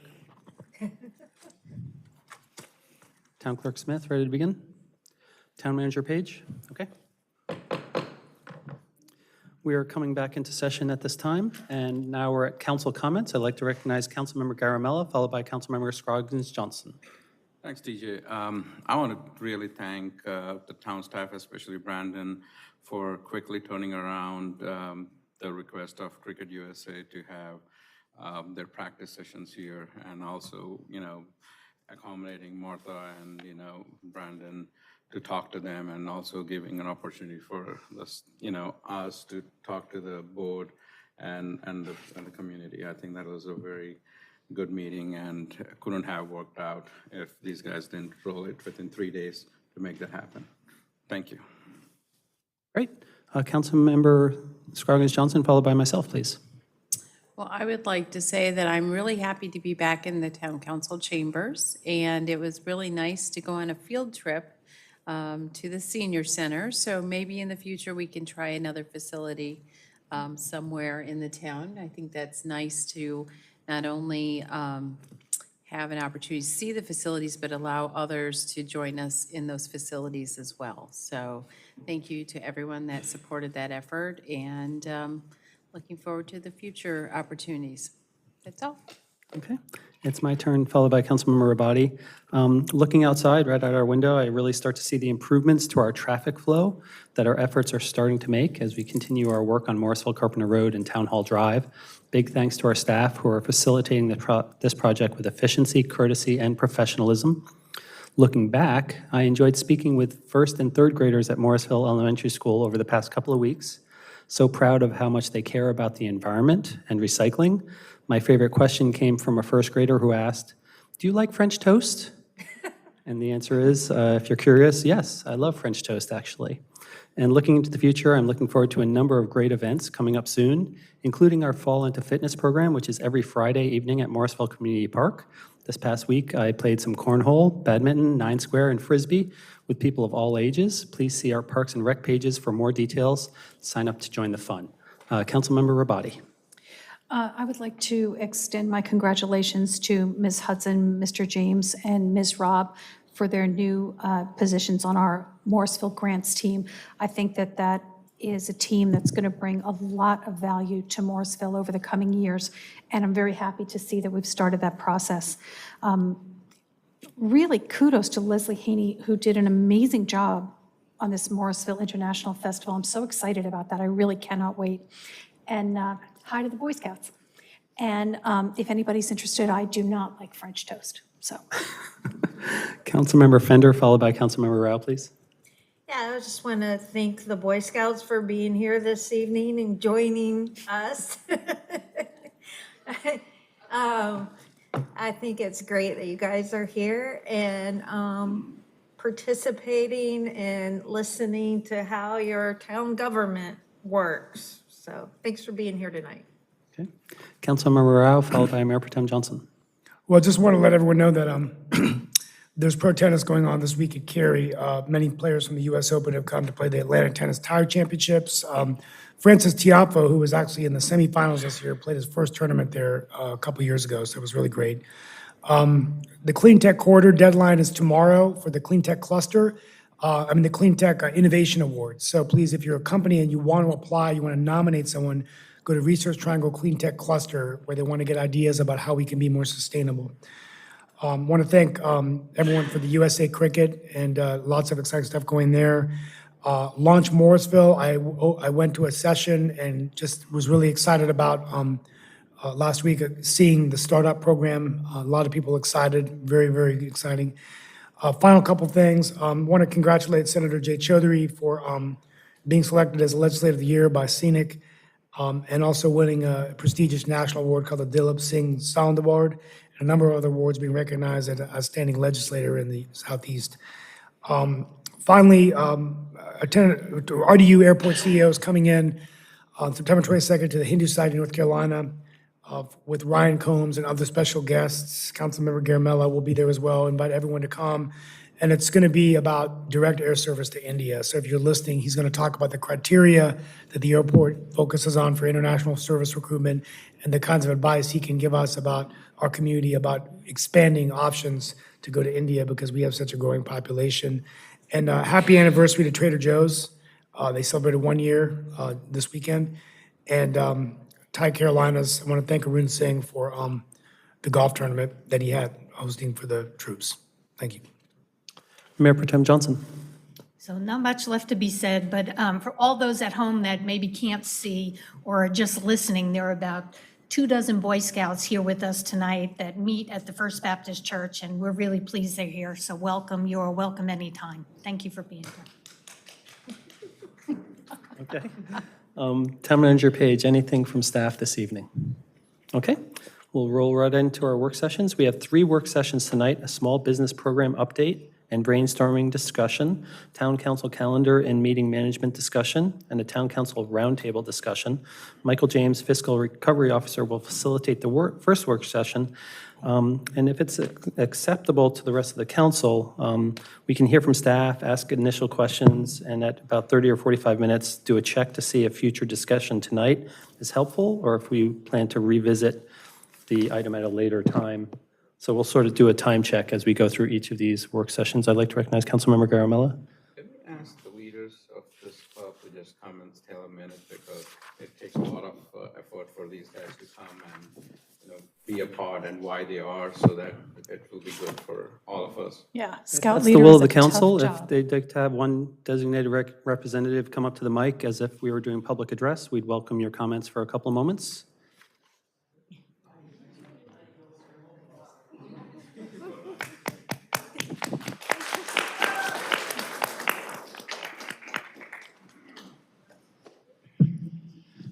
My name is Bill Daunch. I am the Scoutmaster of Troop 393. As you heard, we meet at First Baptist Church right next door. And we're really, really happy to be here and always looking for opportunities to interact more with the town of Morrisville. Whether it's supporting, we've done litter cleanups for the town and any other kind of programs like that. We'd love to help. If there are programs or outdoor activities that you're sponsoring that you need some guys to give a hand with, even setting up tables or cleaning up afterwards or whatever, this is your team. So thanks for having us. Thank you Do you very want much. to introduce your fellow Scout leaders? Absolutely. So this is Cliff Thompson. He is our troop committee chair, and he's been managing that role in a fantastic way for a number of years now. Cliff? And this is Mr. Srini. He is one of our assistant scoutmasters. And then Mr. Dave is also one of our assistant scoutmasters. Okay, wonderful. Make sure the town clerk has some contact info for you, because we will take advantage of those volunteer opportunities for you. Absolutely, we appreciate it. Okay, thank you so Really much. like the little libraries. Yeah. Little libraries are great projects for Eagle Scouts. Okay, excellent. So it sounds like we'll introduce Mr. James. He can get us started, and then we'll sort of time box it. We'll check in about a half hour, 45 minutes, and see how we're doing.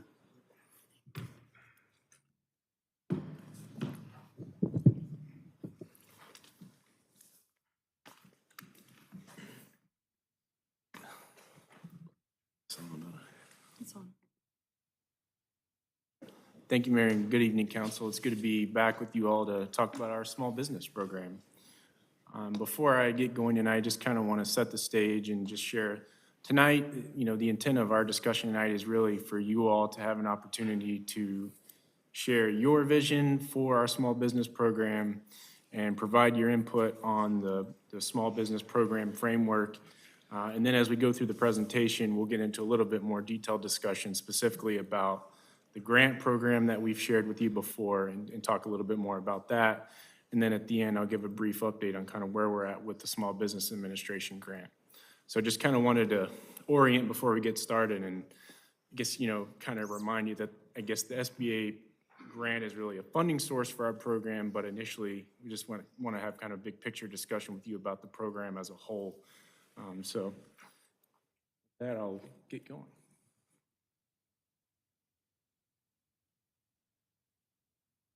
So I'll start tonight with a brief overview of our business database, which I think you've maybe seen some information about, but we haven't really had a chance to share that with you yet in person. So I'll talk about that. I think that's really a key foundational step for our program. Then I'll share kind of a proposed framework with you all.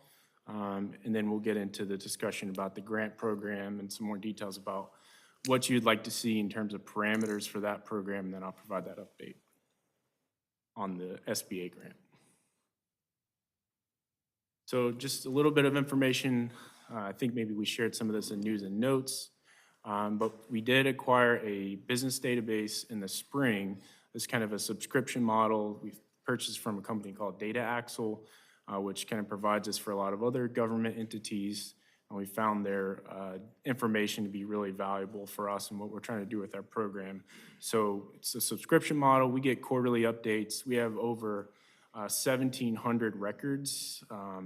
And I say business database because obviously that's our focus here, but we also have information on nonprofits and public entities as well. So just a few of the data fields, some obvious kind of things that you would see there. Obviously the name, the type, including, filters for branches or independent businesses or individuals, or even like a kiosk is in there, location data, and then really the last one is really key, and I'll get to that in more detail in a minute, but the industry classification codes, as we think about how we will plan for programming, that's a really key component, but I'll get into that more in just a moment. Just thinking about how we most immediately will be using this database, obviously for program planning, as we think about a grants program or we start doing business outreach, those will be kind of obvious and immediate uses of it. Obviously, we'll also do, we're able to do analysis to see what we have here now in terms of our industry and business makeup. And then kind of thinking down the road, pending feasibility, which is something we're evaluating for all of these, data visualization, mapping. I would love to see down the road potentially, again, have to evaluate if this is feasible, but some integration with the mobile app that we're working on, potentially like, it could be shop local directory. Another thing is obviously the town purchases a lot of goods and services. And so looking at how we could use the directory to support that and help support local businesses as well. So just wanted to kind of share that because I think it is important as we start to build out the program that we have the data to help inform the program. This is just a little bit more information. As I was talking about, the industry codes are really helpful for us. So on the right there, you can kind of see just within the accommodation and food services category, for example, the data really allows us to drill down not just to like restaurants, but there's restaurants and other eating places. And then with that, there's even more detailed information. So, and then same thing with below, just looking within personal care, you can see, we get an idea of what, types of businesses fit into that category and what's here. So as we think about a grant program, we think about business outreach, that's really helpful for us. Just some quick note on some challenges with the database. So data cleaning, we do some data cleaning with it because we'll get Morrisville addresses that are not necessarily located here, but through our GIS folks, we're able to just basically run it through a software and then pull those out. So, but that's something that we're doing. And then also, obviously there's always new openings, closures. And the quarterly updates that we get from Data Axle should really be catching a lot of those, but I don't think it's ever going to be perfect. But it's really a great source of information, and there's lots of data points and fields in this, so way more than what we've shared here. But so it's a really good source of information for us. And so now I kind of just want to get into kind of the big picture discussion that I was talking about at the beginning and basically share kind of a proposed framework for the program with you all. Obviously, you all know that we're all about connectedness here in Morrisville. It's in our motto. It's part of our strategic plan. Our strategic plan is called Connect Morrisville.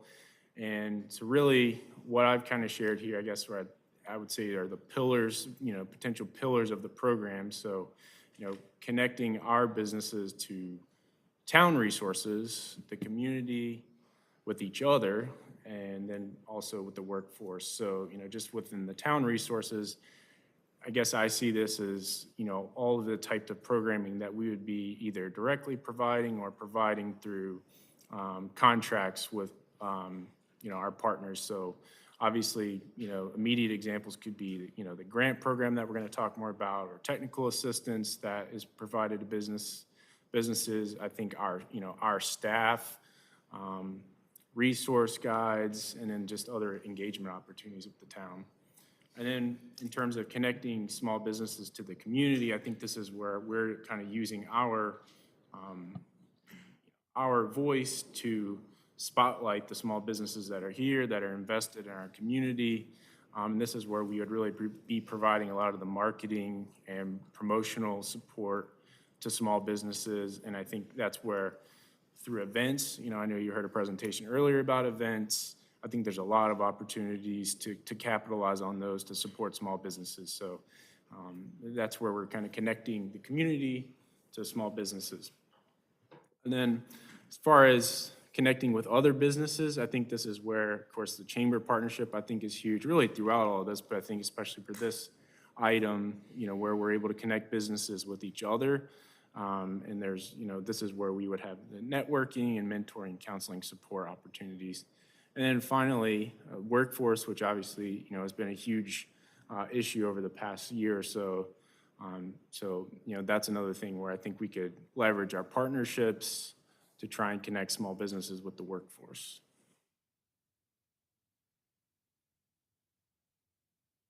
And obviously, if we're talking about a small business program, defining what a small business is obviously a foundational step for that. So that's kind of where we're going to start our discussion tonight. I did want to just talk for a minute about that, on this slide. In a minute, we're going to kind of focus tonight on defining small business for purposes of our grant program. And there's a limited amount of funds for that grant program. There's a limited amount of resources, so we're going to have to kind of define pretty narrowly who's eligible, and there has to be specific criteria for that because we have limited resources. But I don't necessarily want you to feel like we have to, or you're necessarily limited to in whatever programming or whatever definition you come up with for that you're limiting other opportunities that might be out there. So as I think about other types of programming, I think a much broader definition is certainly possible and maybe desirable. And obviously, even when you get to like sponsorship opportunities, we have a sponsorship policy, and that might be where, it might not even be a small business at all. But there's opportunities that we would want to capitalize on for sponsorships that would be much larger businesses. So just something to consider. But as we move through the slides, the focus is really going to be on the grant program, because that's, I think, one of the things that we want to kind of get going and get the work going on. So we'll need your input on that.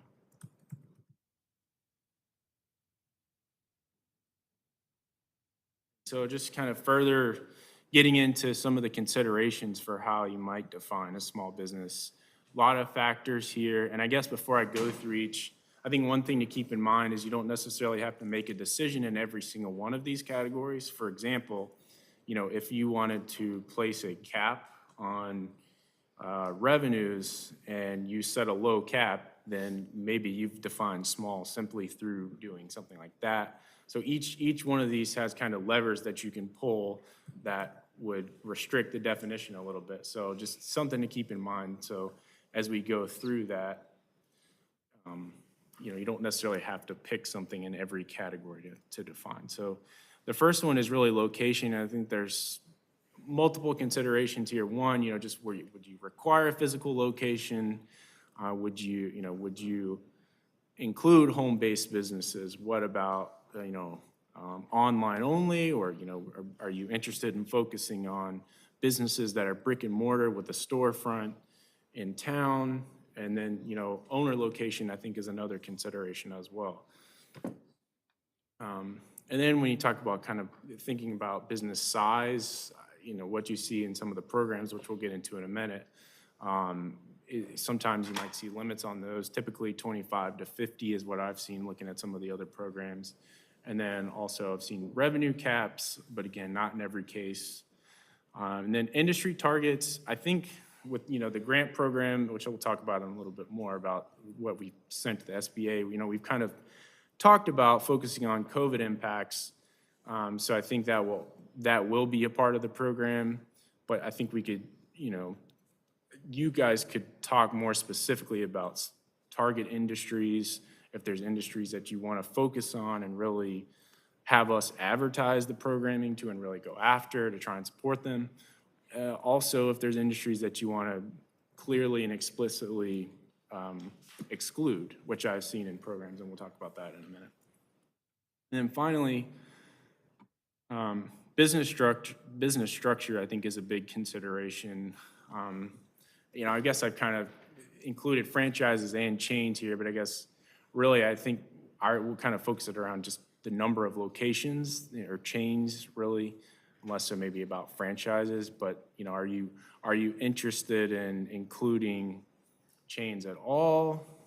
You could say no chains. I've seen programs that say you got to be limited to one physical location. I've seen limits on the number of locations. And I've seen some that will allow, if you're a regional chain or you're locally owned and the decision-making authority for the business is local, however you might define local, then those are acceptable. So those are kind of the considerations, I think, or kind of the categories that you typically see defined in some of the programs that I've looked at. And I wanted to provide some examples here. These are all really related to the pandemic. And I'm not really necessarily going to go through each row here, but more so kind of just going across the columns. I already kind of talked about the employee limits.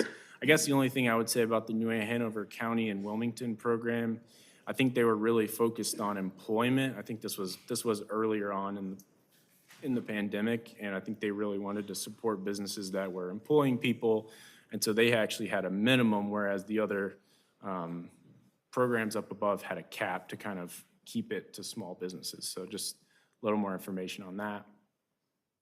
Most of the programs here, three of the programs that I listed didn't have any kind of revenue limits that I saw, but a couple of them did place some annual caps on the revenues. And then they all had different kind of requirements about franchises, and some of them didn't really have explicit information about a franchise or a chain.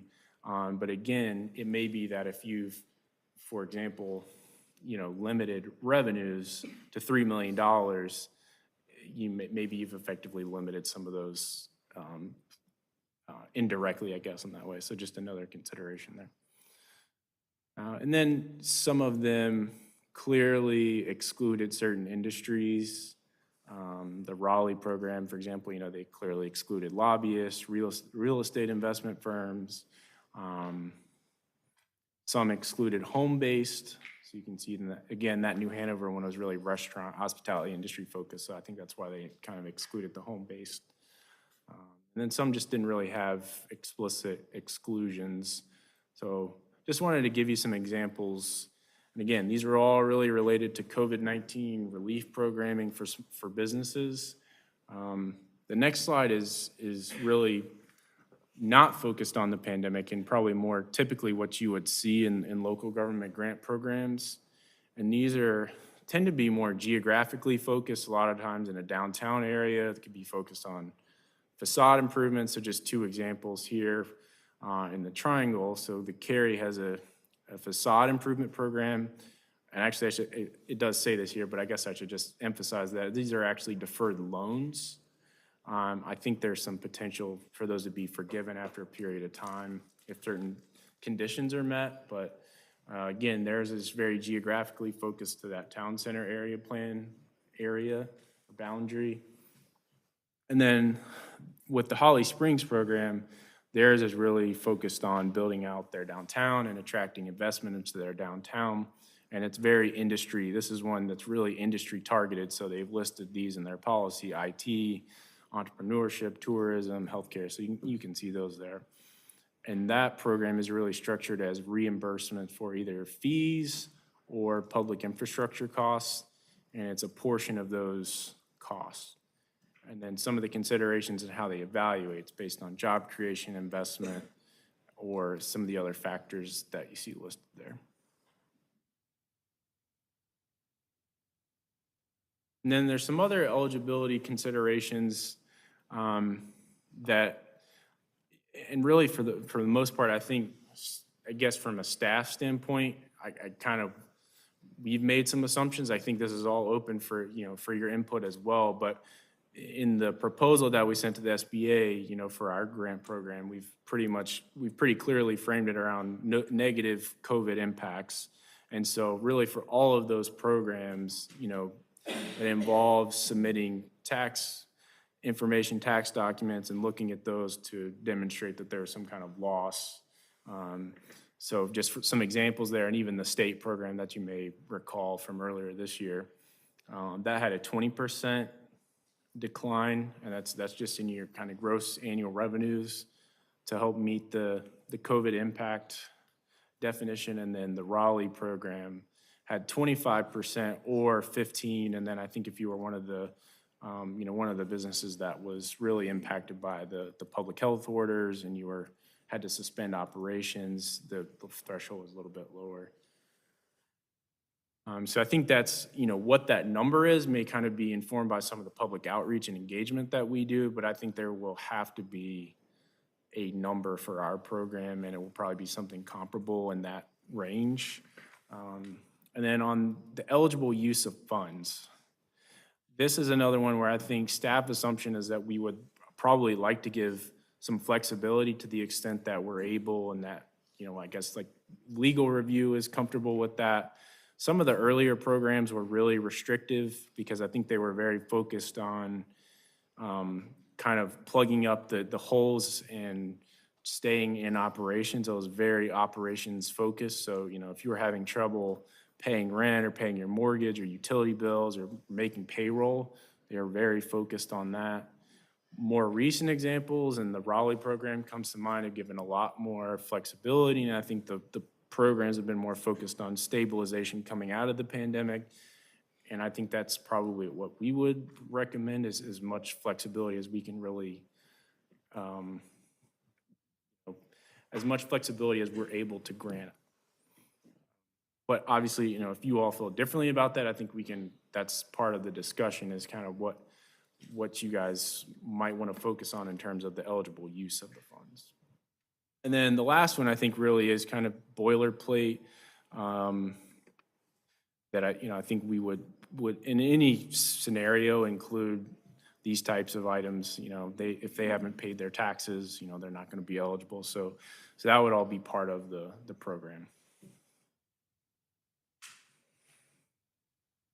And so as I kind of said before, what we're really looking for from you in the most immediate term is your input on these factors to help us basically draft an RFP that we can put out for someone to help us administer a grant program. And I'll talk more about that in the SBA update, but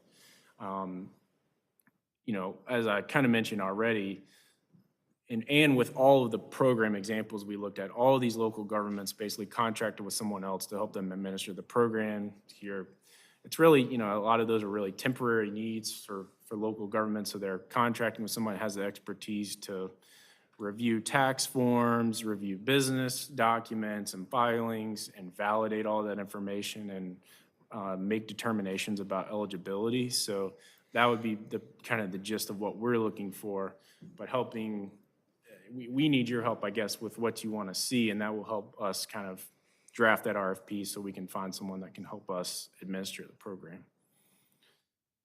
You have at your desk a feedback form that it's available for you to fill out tonight if you would like to, if you feel like you're ready to do that. And I can kind of share an example of what a completed one will look like in a minute. If you feel like you're ready to do that, we could facilitate that tonight. If you have questions, we can try to answer those tonight.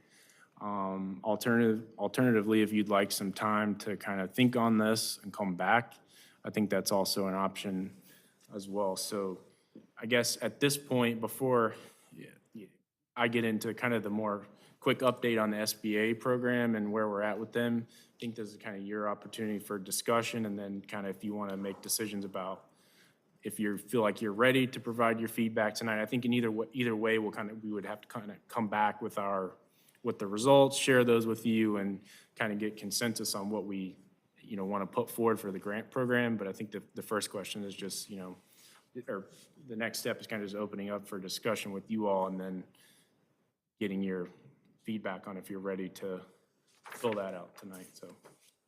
Okay, so we'll open up for a little discussion on that. We'll start with Councilmember Scroggins Johnson. Thank you.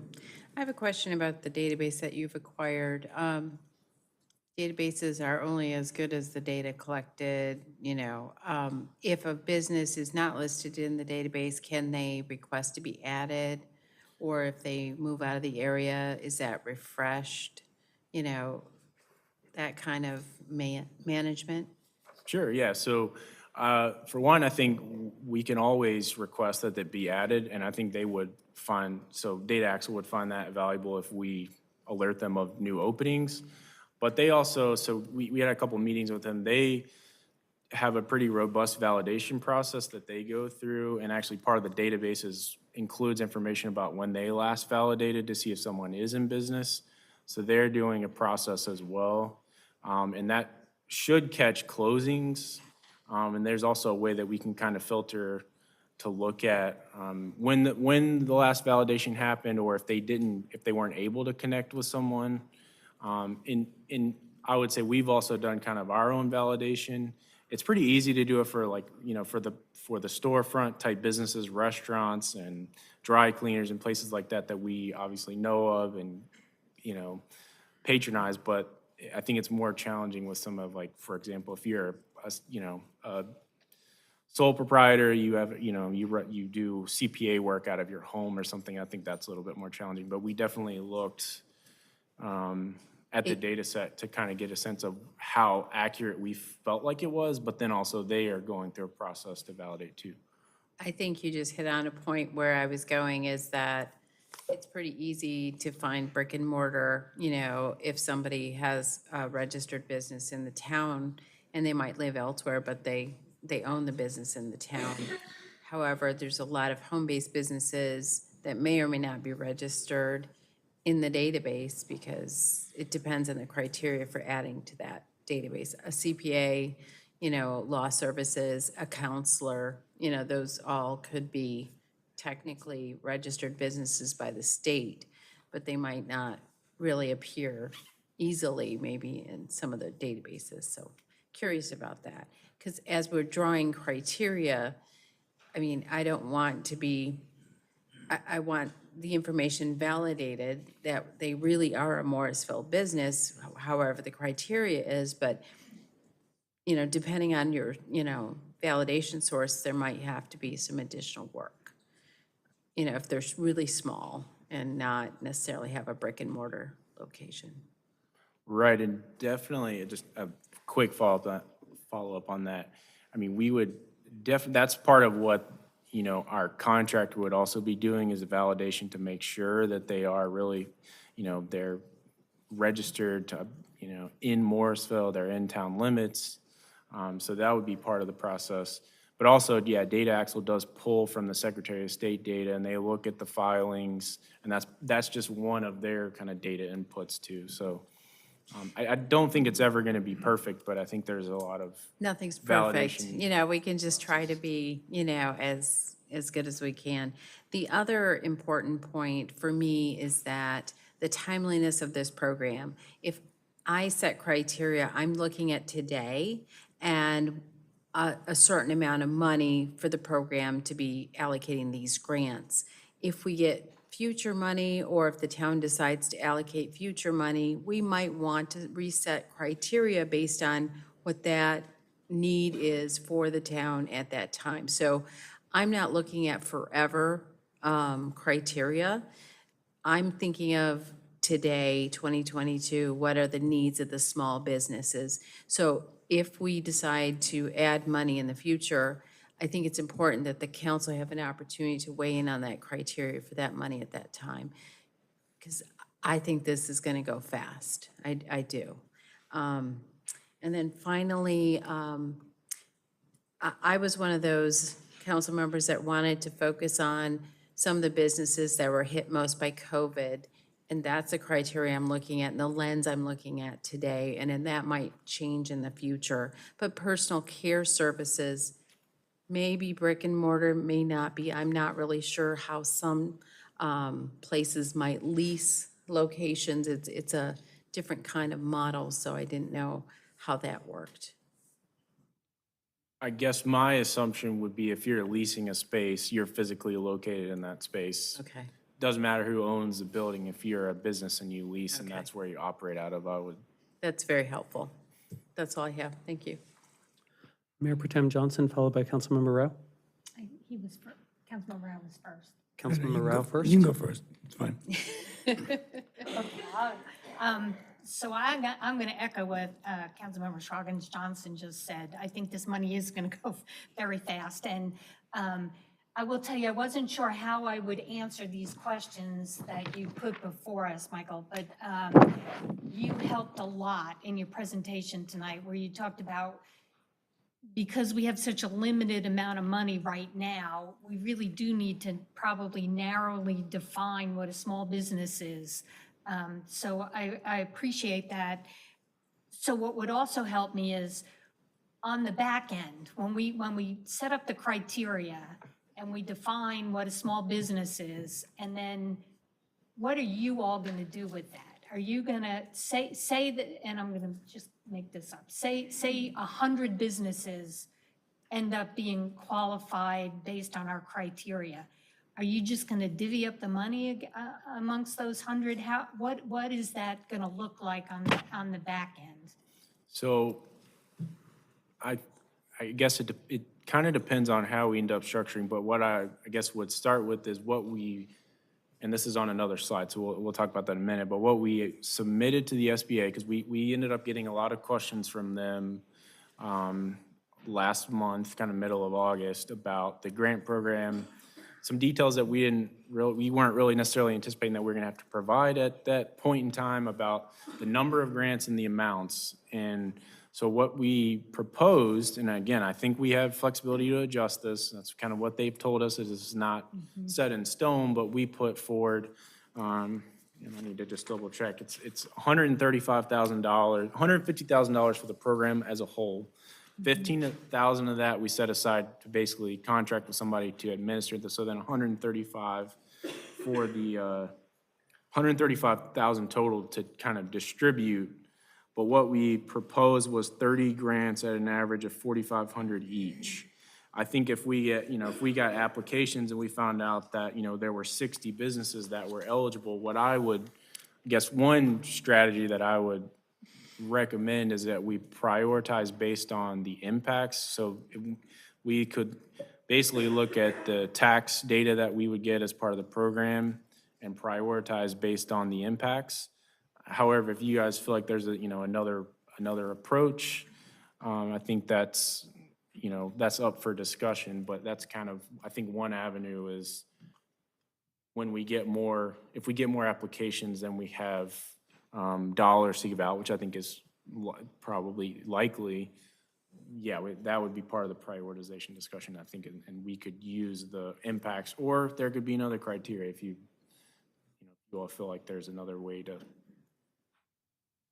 prioritize. So I'm with you on that. I think the impact matters.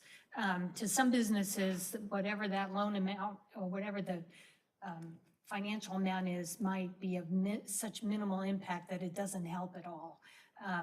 And again, every dollar helps, I get that, but to somebody else, that impact would be tremendous. So I like that thought process. So thank you for sharing that too. And then the last thing, because we said we were going to do a time check in 30 minutes, and that means we have 3 minutes. So I will tell you that I would like to think about this and submit it back to you, but what do you need to give us a deadline. You need to tell us when you want this back by. Some of us might be ready to fill it out right now and hand it to you tonight, but those of us that aren't, or you don't have to answer that right now, but email that quickly. Yeah, if that's acceptable to you all, yeah, I think we can kind of huddle on the staff side and let you know about Okay. when we'd like the feedback. Thank you. One thing that, and we'll talk about in a minute, that is affecting the timing, I think, a little bit is we still don't have clarity on, well, for one, we still don't have an executed funding agreement with the SBA, and we don't know when exactly we would have the funding on hand. And then the other thing is, I think it will take a while to get to a contract with someone to help us administer, just because of the, some of the technical details about how that would work. I think will take some time, so some time considerations there. 6 months? What timeframe are we talking about there? Well, I think the first thing with the SBA timing, I really don't know. Right. And it's been difficult to get, that kind of information from them. Yeah, in terms of once we put an RFP out and we find, from the time we put out an RFP to having someone ready to administer a program, I would hope we could do that within 6 months. It will take longer than that, but I don't know. Right. Okay, our first time going through this. So I'd love to give everyone a chance who wants to speak, even though we checked in at 30 minutes, and then we'll try to see if we wrap. So Councilmember Rao, followed by Councilmember Rabadi, please. Yeah, I think just a little bit more time to get back to you, but this was helpful to me, sort of narrow down the areas that I want to focus on. I think that what I'm hearing when I go out to meet small businesses is just there's labor issues in terms of not able to find enough labor, and how do they find part-time work, getting resources to help them with finding where there's grant opportunities and resources, because a lot of the presentations I've gone to the SBA, they just list a lot of programs, but then it's like you go to the online form and it's like when you're filling out an application, something always goes red and you sit there for hours and then finally you give up. And so that's happening to a lot of businesses out there. So I think we have to be very focused with, we don't have a lot of money to work with, but what can we provide that is providing value to the small businesses in Morrisville that enables them to address either revenue shortfalls, letting people know about where they're located, how they can get more business. I finally would say that I think there is an opportunity. We have a huge international community here, and there's also many minority small businesses. A lot of them are like kind of small technology firms that you don't necessarily see at the big, tech events. And I think that when Alan Thomas, the SB director, was here a few weeks ago, he said that there's a lot of money coming in now to address, minority businesses and so there may be an opportunity for us to leverage on that, given the fact that we're such a diverse community. So I'll try, Michael, to connect you with Director Thomas. He said he'd be willing to talk to the staff and even come back to Morrisville sometime when he actually resides in Greenville. So I'll connect you, but just some interesting insight. So people, I just think that we have to get very creative. I don't think just having another program to say that we have a program, I'm not saying that's what you're doing, but there's a lot of programs out there, but what can we provide? It's providing value as quickly as possible to these businesses. That sounds great about connecting. Thank you. Councilmember Rabadi? I'm really torn on the question of the size of the business because, I think that, and also I guess this also factors into giant chains versus independent contractors and franchises. I think that Councilmember Scroggins-Johnson, I think, mentioned CPAs and estheticians or whatever that work out of their homes. But there's also a thriving Morrisville community of people that make money doing stuff like selling LuLaRoe or, like independent contractors for multi-level marketing firms. So I'm kind of torn on this question of like this, because it's clear that the smaller the business, the more the money will help. And so, I want some more time to think about this because when we go to define small business, I want our impact to be as great as possible. And, to me, small businesses with employees really got creamed during COVID. I saw that one program requires more than one employee. Maybe I think that's fair.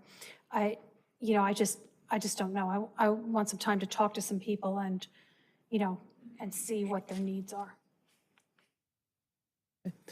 Councilmember Garamella, please. No, I agree with what Anna's saying. This is little over my pay grade, I'll be honest. It's very hard, what we have and what we're trying to define. One of the things that comes to my mind is criterias, did they get the PPP loan or not? Because if they got that, then like individuals did not get it. It's only when you have a company or a certain set of employees, they got the PPP loans.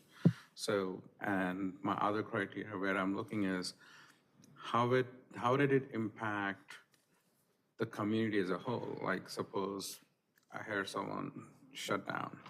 It impacted a lot of people around who couldn't get a haircut.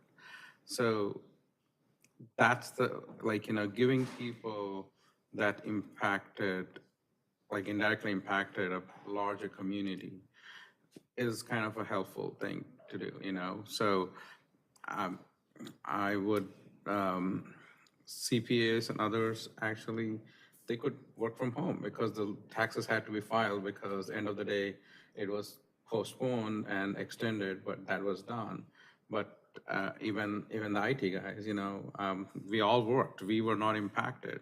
We worked remotely, thanks to broadband, and we worked. So I would not even keep that as a criteria because they all got their PPP loans and other things. So I would closely watch these kind of things too, because I want the money, which is so limited, really go to the people that really deserve and not double dip or those kind of things, that's my only 2 cents here.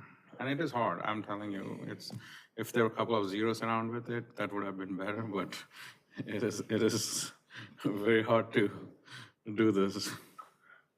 Well, and you just actually, if I could just take just a second, I'm just kind of thinking as you were speaking about that, I think there's eligibility criteria and then there's how we prioritize and make the decisions. So those could be some factors that I think could potentially, they could be part of the eligibility criteria. You could say you're not eligible if you've received a PPP loan. Mm-hmm. But it could also just be part of how we would prioritize. Mm-hmm. Again, that's another thing that, would have to be reviewed by the contractor, but that could be something that we. The internal point system that you can set up, right. If someone got like a good PPP chunk loan, why would he care for 25,000?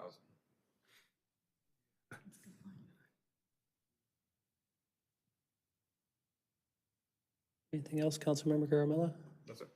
Okay, so I guess I'm seeing this as this is the first step, is getting an RFP out there to get an expert to come back and to use what we give you as a starting point, and then they can tell us whether or not that's reasonable, if that's going to work in our market, given what we have. And then would it be fair to say that they will, after we choose one of 3 or 4, they'll come back and give us their recommendation of what the way to administer it is, and then we'll sort of finalize it? Or are we making the final decision now about eligibility and prioritization? So from my perspective, I think the more that we can narrow down the criteria, the better. Mm-hmm. I do think they have to be, because they're going to be the ones that are doing the reviews, they would have to do some advising on feasibility and what would actually be workable.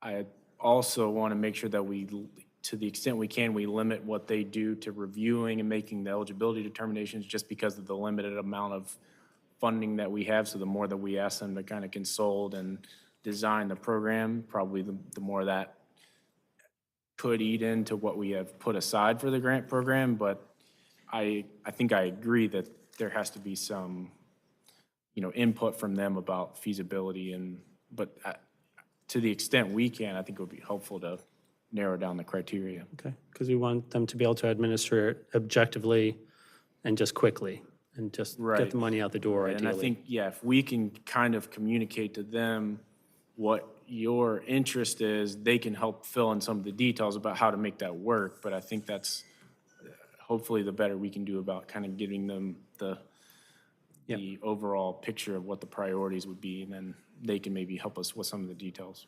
And the business data list is just one input into this whole process. Right, It'll and be I a think totally that- different company Right. doing everything else. Right. And I think what that kind of helps us do is, depending on the criteria we put on it, we can get an idea of how many eligible applicants might be out there.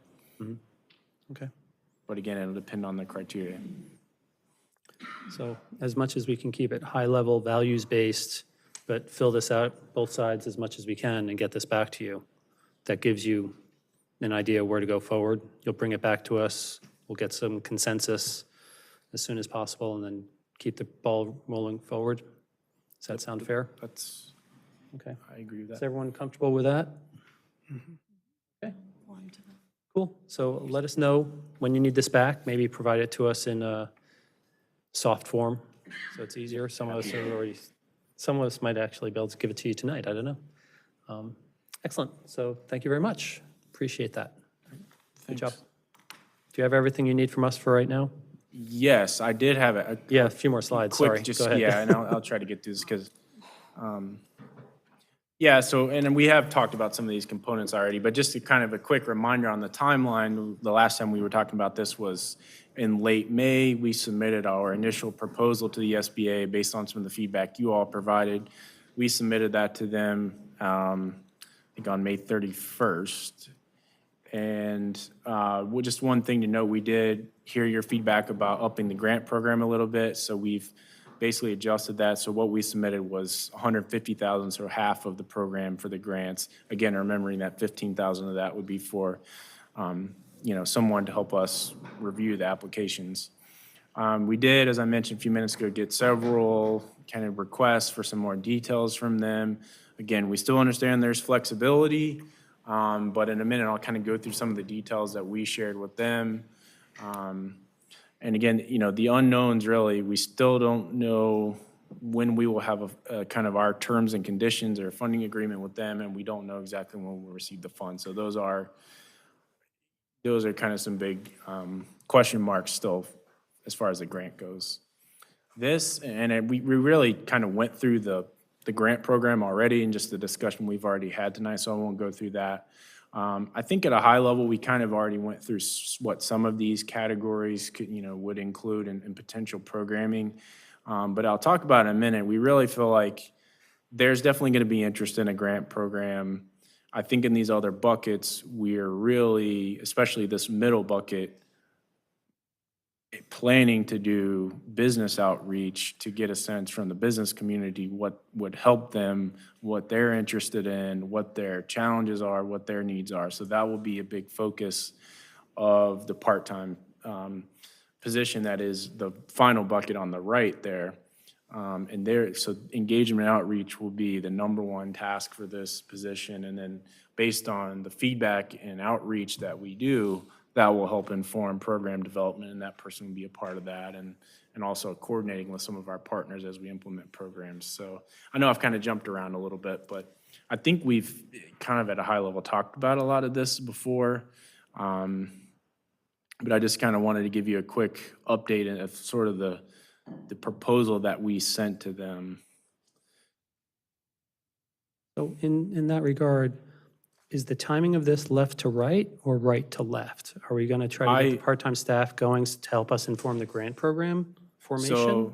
Right, okay, yeah, see, so I think the grant program is first and I would see that as a priority for one, because we've tied it to the pandemic impacts.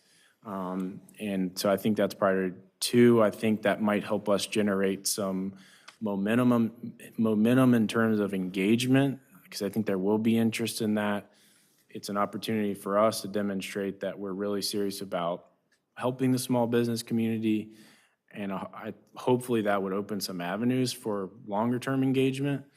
As far as the other buckets, and actually really the part-time staff person, which I was going to get to, man, we have someone starting on next week. So on the 20th of September, we will have someone with a lot of engagement, community engagement experience. That will be really great to help us plan some of the engagement efforts and facilitate some of those discussions with the business community. So that will be really actually, I'm sorry, I know I'm jumping around here, but that would be first, because we'll have this person in place soon. They can go ahead and start working on outreach.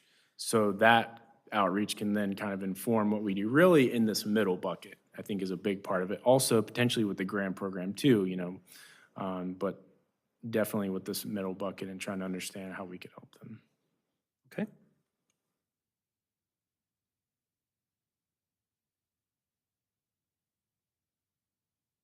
And this is just a little bit more information about the position. So again, as I mentioned, this person will be starting on Tuesday.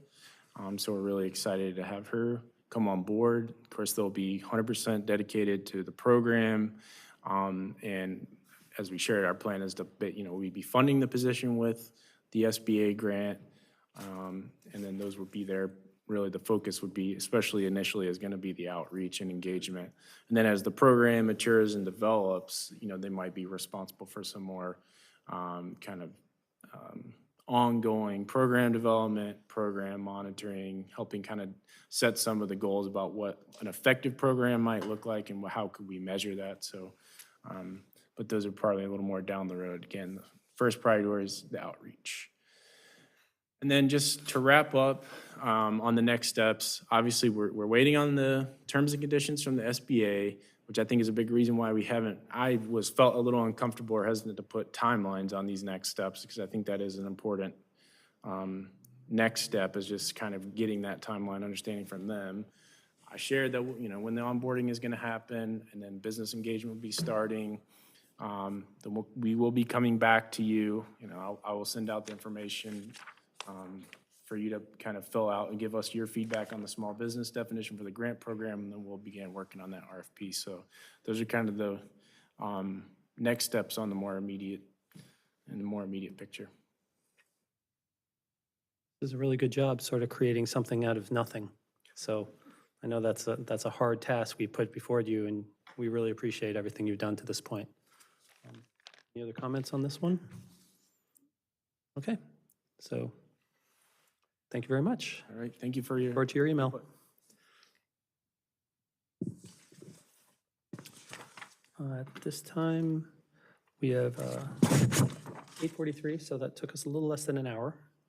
Martha Page, Town Manager, and Jeannie Hooks, Director of Management Services, will facilitate the next work session.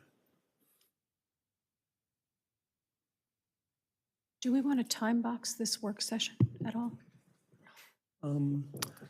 How long is staff presentation, and then? If I may. Yeah, please. This is similar to the presentation you just got, and probably less time sensitive than perhaps what Michael presented. This is a session where we're trying to get you some information to start prompting the thinking. A whole bunch of things interconnected. One is the budget feedback. As you know, a lot of your calendar, your meeting calendar is driven by that heavy time in May and June with budget meetings. For staff, what you desire out of that budget process drives a lot of our other work and timing with staff and our deliverables to you, as well as when you may want to hold your retreat. There's also a number of parking lot items we had from August 20th, just about meeting management that we've sort of thrown into this all-encompassing. It's really to prompt the thinking. So Jeannie's going to go over the budget feedback really quickly. Then again, we've just given you a whole, I'll say, dump of information for you to consider to further this conversation. That conversation does not have to occur tonight, but we'll want to bring it back as council's ready to talk about that, really front-loading a calendar from your perspective versus staff's perspective. Okay, good evening, everybody. Evening. All right, so let's go through our work session goals tonight. So we were going to start in and jump in on really a summary of the survey for the budget process.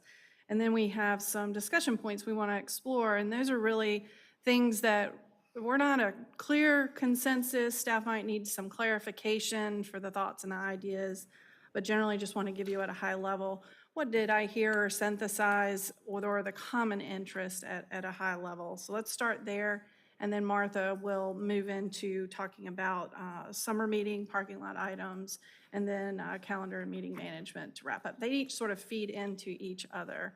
All right. So again, as I said, it's common themes that I understood, that I sort of extrapolated from the feedback that was there. It's really not an all-inclusive list, so I'm just touching on the highlights. So what the main themes are. I've given you copies of the individual surveys, so you can, as an individual, read what your fellow council members' interests are and think through it from your perspective. I'm just touching on things that I think were key, shared, common themes to get the conversation started. So on your overall process, it's really very clear that in general, at a high level, you feel like the overall process is in many cases hitting the mark. And I say in many cases. That doesn't mean that there's not a way you can tweak it and make a process slightly better or achieve a critical interest that you might have as a commonality amongst council. But overall, it clearly does embrace that you appreciate the basic process and that it does hit on some major pieces. There were, in correlation to some of how you answered some of your other questions and your stop responses, for instance, and on your budget elements, it was clear what I'm seeing here in your overall process rating. It was correlating to how you were responding to some of the other questions. So that means that there's strong accountability and support and patterns that are developing in your feedback that you were giving us. For the new additions, remember those were the things like your department presentations, your budget preview, those kinds of things, and your brainstorming especially. Again, clearly another strong indication of council feels like these are things to keep. These were very effective in helping you get insight and that you'd like to see these move forward. If there was something that I would indicate, there just might be a tweak to the timing of certain things and when they happen that might be suggested in some of your other input. So we'll go into that just a little bit further. For your budget process elements, the ratings, again, do correlate very strongly both forward to your forward overall questions and then into your open-ended questions. I'm getting and synthesizing common things that would suggest and support the input that's provided here. I'm going to start drilling into a little bit of what I think are some common notable items that we could explore going forward in the future of how we can make or tweak a process while you support and appreciate that that's sort of hitting the mark in most cases. How can we make it better? Again, timing of things are really important and a common interest of council that really might aid what I think I was hearing across the board, your common interest in gaining insight and understanding of, like, for example, what are critical must-haves versus needs or wants, or those nice to haves. Being clear on what that is it could be a helpful conversation. More brainstorming is another area in which there was a strong common interest. Again, you want to be able to have conversation with council and maybe less presentation side of the house. So those are some things that I was hearing and synthesizing from your conversation as we drill in on that start-stop process. And then exploring other interactive opportunities of that two-way conversation with the community. Maybe there's different strategies and approaches we can better leverage the budget portal, for example, or even at council retreat. How do we get some interactive conversations that heighten that level of understanding and that insight development that aids your dialogue and your debate with each other, your discussions. So in a nutshell, if we just measure really the critical elements of a winter meeting, what was your general feel? Overall, you were almost 5-star. I think there were, obviously, you do prefer your in-person meetings, although I think you all appreciated the value and the adaptability of Morrisville being able to have a virtual, to pivot quickly and have virtual meetings and still be successful in your conversation and your deliverables that get us to an adopted budget. So kudos to everybody and your role that you played for that as well. In comparison to the feedback, again, interest in optimizing your time at retreat is important, and what you talk about are some of the things that I took away from that. So let's drill in a little bit deeper on the start, stop, continues, really cool open-ended tool that allows us sort of dig into your individual and get to what are your collective thought processes and your ideas. And as I look through the information, this is really what sort of filtered to the top. Again, it's not an all-inclusive list, it's just the big highlights of the things that we might consider moving forward as staff sort of synthesizes and starts developing the budget tool. So let me zoom into this because this is tiny. Sorry about that. So when it comes to starting something, again, timing's everything for council. It's a matter of balancing timing and level of detail and your need for additional information, that clarifying needs versus wants, understanding the impacts and trade-offs. I thought that was a very interesting comment that correlates to something else on the other side of my little watch there. Things that you might want to stop. There was very, very little that was really there, but the things that I could glean that might be contributory to how you answered in other places were a comment about too many budget work sessions, less presentations. So there's always going to be this push and pull with how much, getting the conversations like you just had that gives you a great deal of insight and information you need to make decisions. It's that push and pull of time that you need in work sessions, the time in presentations, or maybe in other tools that give you, that help inform you as you get to your brainstorming and your discussion needs that you've clearly expressed you want to do more of. So that was another comment that I made there. You want more focus on the brainstorming part of the strategy of this last budget process, that new thing that we introduced.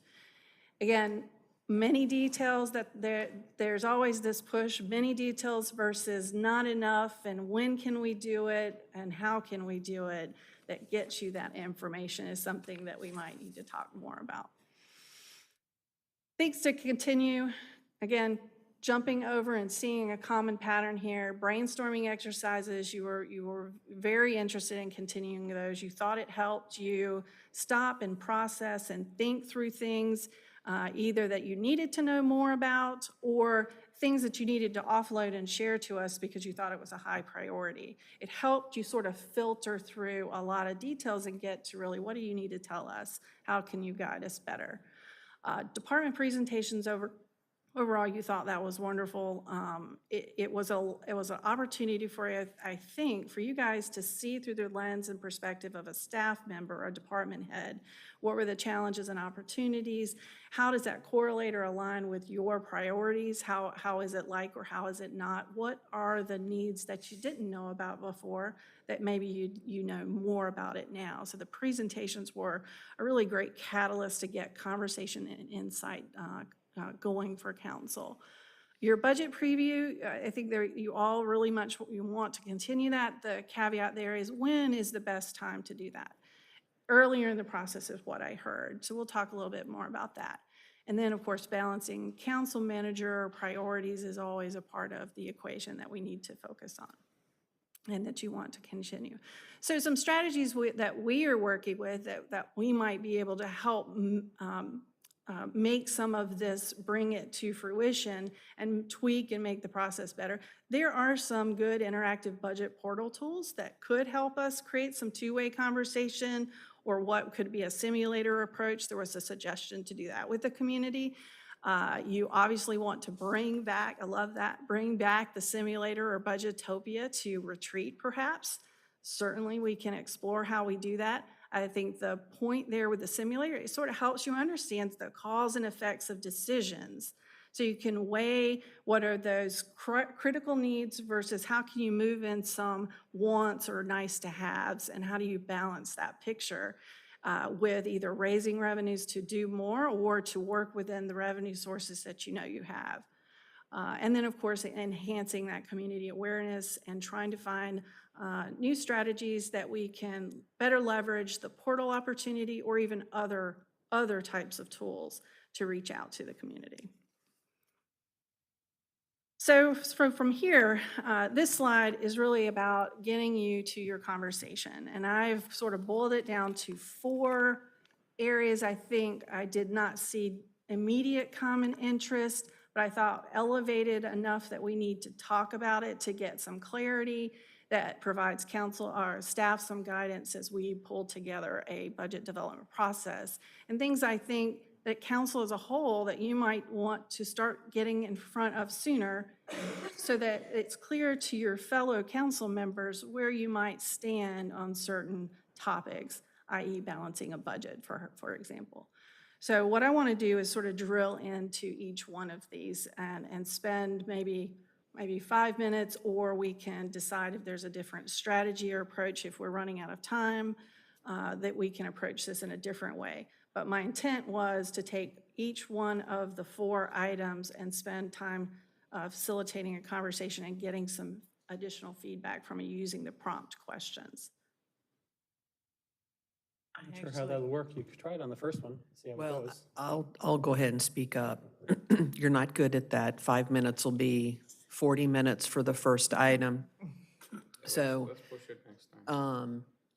I think that this is, again, these are things you need to think about and ponder so that you can share with each other what your approach to this is, so that we can come back and sort of build that information. I think what we, again, just, it's all part of a big picture as we try to deliver for you what you want. So let me try to, if it's okay, I'm just going to go on if you do the slides. So let's just talk about the rest of our calendar. One of our big topics of conversation, and that just takes up a lot of our time, is our discussion over a roundtable and how we want it to work. And that's part of your brainstorming desire, and giving information back to staff that we then somehow incorporate either into our work or bringing you back information. And all of those things take time. At the August 20th summer meeting, I think we all acknowledge the process is not, and really probably has not, worked as intended for quite a period of time. As originally conceptualized, it was supposed to be a 2 to 3 minute pitch, and then there was a head nod as to send it to staff to either gather more information or not. It just has not really ever worked that way. And then as we, as staff, try to balance your time in meetings and discussions about how many work sessions is the right amount, and the extra workload, but keeping things moving forward, they've been limited. And they were also limited by some virtual meetings. And then the fact that there was a comment made during the summer meeting that council comments is not where you want those roundtable discussions. We work to try to balance that meeting time, and I think we've gotten pretty good at it, but some things just take longer, and it's how we balance that. We've tried to use those non-regular meeting work sessions for other major topics. That's where the roundtable has also been supposed to have been captured, but again, because of some of those topics, they've been limited. And some of those work sessions that we schedule in also became budget. As we add budget previews and budget forecasts and budget presentations, we're taking up some of that work session line. So really, what do we want you to think about a little bit more is again, how do you want to use a roundtable? How often? How much time you're going to spend on it? Do you want it to be as a part of a regular meeting, or do you want it as a work session? And then just from the structure of it, again, do we time limit each item? Do you want to have prepared summaries or overviews in advance? That was a part of the process at one point in time so that council would get them and see them prior to a meeting to discuss almost like your agenda items. We have not done that for some period of time. And then, do you want to limit the number a council member can bring forward, either per a roundtable session or per year or per something? It's really what works for you in order to bring those roundtable items forward. So that was one of the things that we talked about at the summer meeting. I'm going backwards. Oh, there I am. So then a number of the other parking lot discussions was really just some general questions. Some of these you may want to tick off night. Do you want to use this table again? I think we all acknowledge that your conversations are much different here than at the dais. Are you comfortable with that? That's a question. You have partitions. We talked about the fact that that influences your ability to see each other, to watch people talk. But are you comfortable with moving partitions yet? We talked about the shape of the dais and how that influences the conversations happen. We've talked about renovation projects in council chambers before.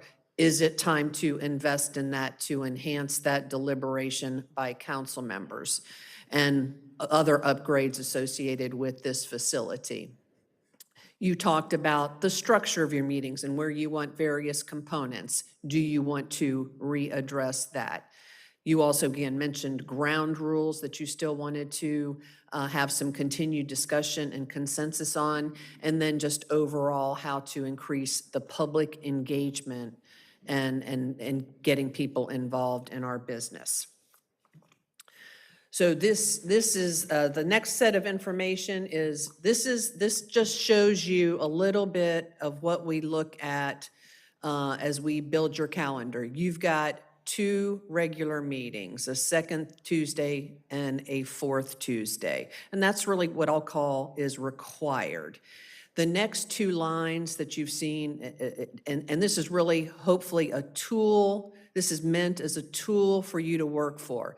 In the past, as we've looked at potential options for work session selection, I'll say that works, we've looked at 3rd Tuesdays or 4th Thursdays.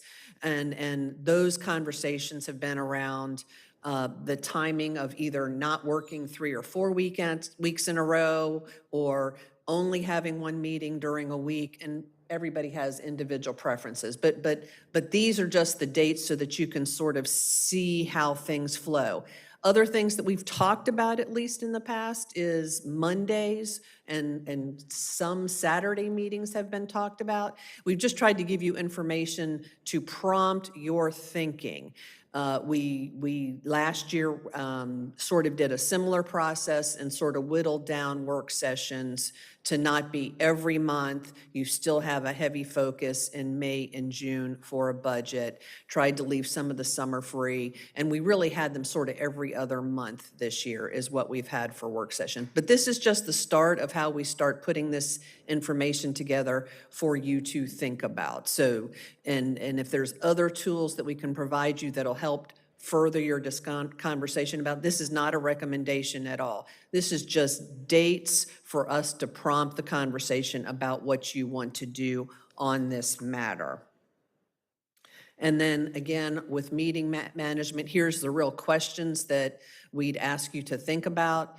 Some of it'll be driven by your budget discussions and where we place some of those things, but it is about how many work sessions you have, when they will be, and what the purpose and content of those be. We've talked about the budget. And then your retreat really can play a significant role in that budget process. January and February is mountains and mountains of time difference for staff in getting budget presentations ready.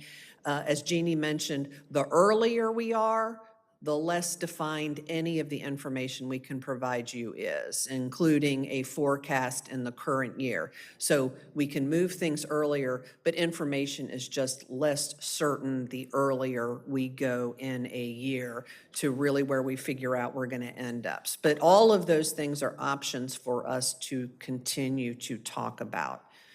And Jeannie and I are both happy to answer any specific questions. Again, if there's some that are one-offs that you're ready to talk about, great. If not, we want to bring this one back to you as well as you start thinking about this. You know, typically, we're not talking about a calendar until November, so we're really well ahead when I talked about not time urgency. But as you come, it'll be better the more you can get aligned with what you want before we get into that timeline where we have to make that final recommendation for our council for the year, or calendar for the year.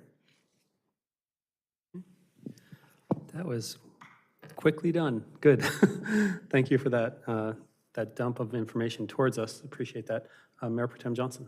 So, yeah, thank you, Martha. I was going to say the same thing. You did that well within 30 minutes, so. And so I do think all of this is critically important for council to talk about. And I think, yeah, the Jeannie, those four, those alone are going to take, those are meaty topics in there when you really start to delve into, you know, philosophy and, so I'm not sure that we're going to be able to hit those tonight for sure, but I think we need to come back and set aside like an hour for this topic, quite frankly. Is there time to do that in a work session that's to come? And we probably only have one left this year. So based on what I heard from council tonight, I think that staff would have been prepared to bring back both the small business and this conversation on the September 27th meeting. My preliminary view of that is there would be capacity within a reasonably timed meeting to do that. I don't think council's going to be ready with some of that small business thought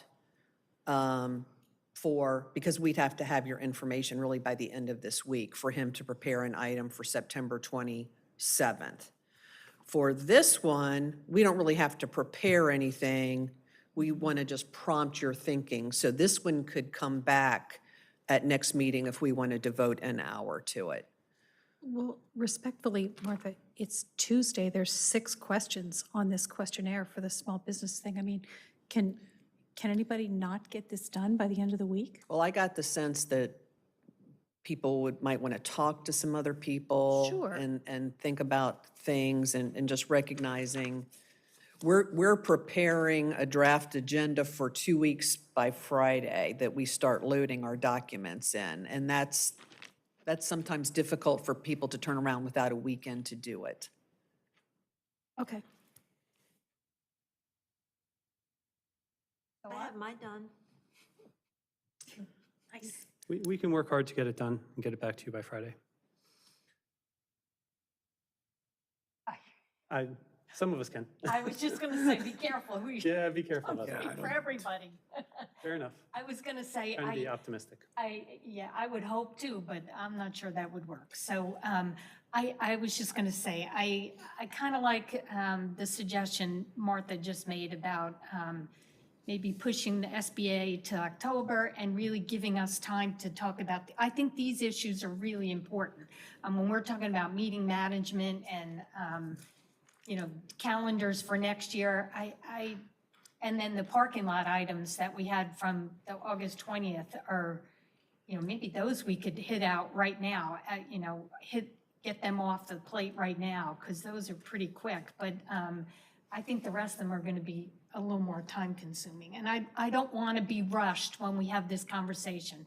I want to know that we have agreed to set aside a period of time to really have this conversation, which is important. I don't think the parking lot questions are necessarily like quick questions either, though. No, so there you go. I mean- Yeah, no, that's fair, that's fair, that's fair. I mean, some of them are, but I don't think all of them are for sure. No, you're right, you're right. Would we like to, as a group, try to pick off a couple of those parking lot items that we think we might be able to get consensus on tonight? Sort of move I us think, you along? know, I'm a hard no, but, you know, if everybody else wants to, I'm fine. I guess the only one I would, again, and I'm not going to push, do you want to have that conversation at this table at the next meeting? That's your first question. Okay. If you're, and I'm not trying to put anyone on the spot. If you are not comfortable, you aren't comfortable. But You mean to say sit there and talk? I'm comfortable. Yeah. I thought we kind of talked about that on the 20th, that we liked coming back down Yeah, there. let's go back. I'm good with that. I just want to reiterate that I think that if anyone is uncomfortable with it, we should put it off until everyone is comfortable with it. So why don't we give everybody the day to let you know if they're comfortable or not, and then just let us know. Yeah, we won't kiss and tell. If Right. somebody's uncomfortable, I'd rather know that than put them in an uncomfortable position. And I think if we decide that everyone's comfortable to go down there, then going along with that would be to remove the partitions. That It's sound not the logical? same question. I wouldn't No, you necessarily, don't think so? I wouldn't commingle that, because if we have a problem and a new variant comes, we can always come back from the table, but we can't Okay, up and down these at will. all right, So that would be just my thought on that. I'm not speaking for anybody but me. okay. That's a good point.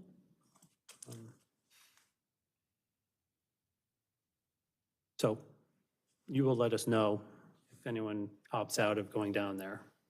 Yeah, if I would just ask then if I'm gonna, I'll try to make it easy. Only contact me if you're not comfortable. Fair enough. Does that work? That's fair. You gotta make things easy. So, okay, so then let's get back to the task at hand. Is this item, are we going to move this item then to the next council meeting and agree to devote an hour to it and have a in-depth conversation?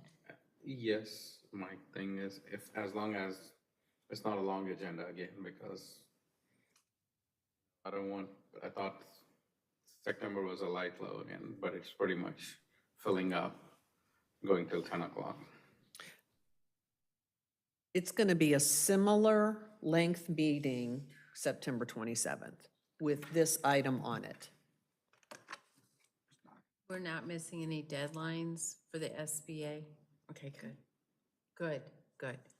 No, we've been back to that well 3 times where we provided the information they asked for and they asked for more. So we expected this money months ago, and their process is difficult. I'd like to recognize Councilmember Fender.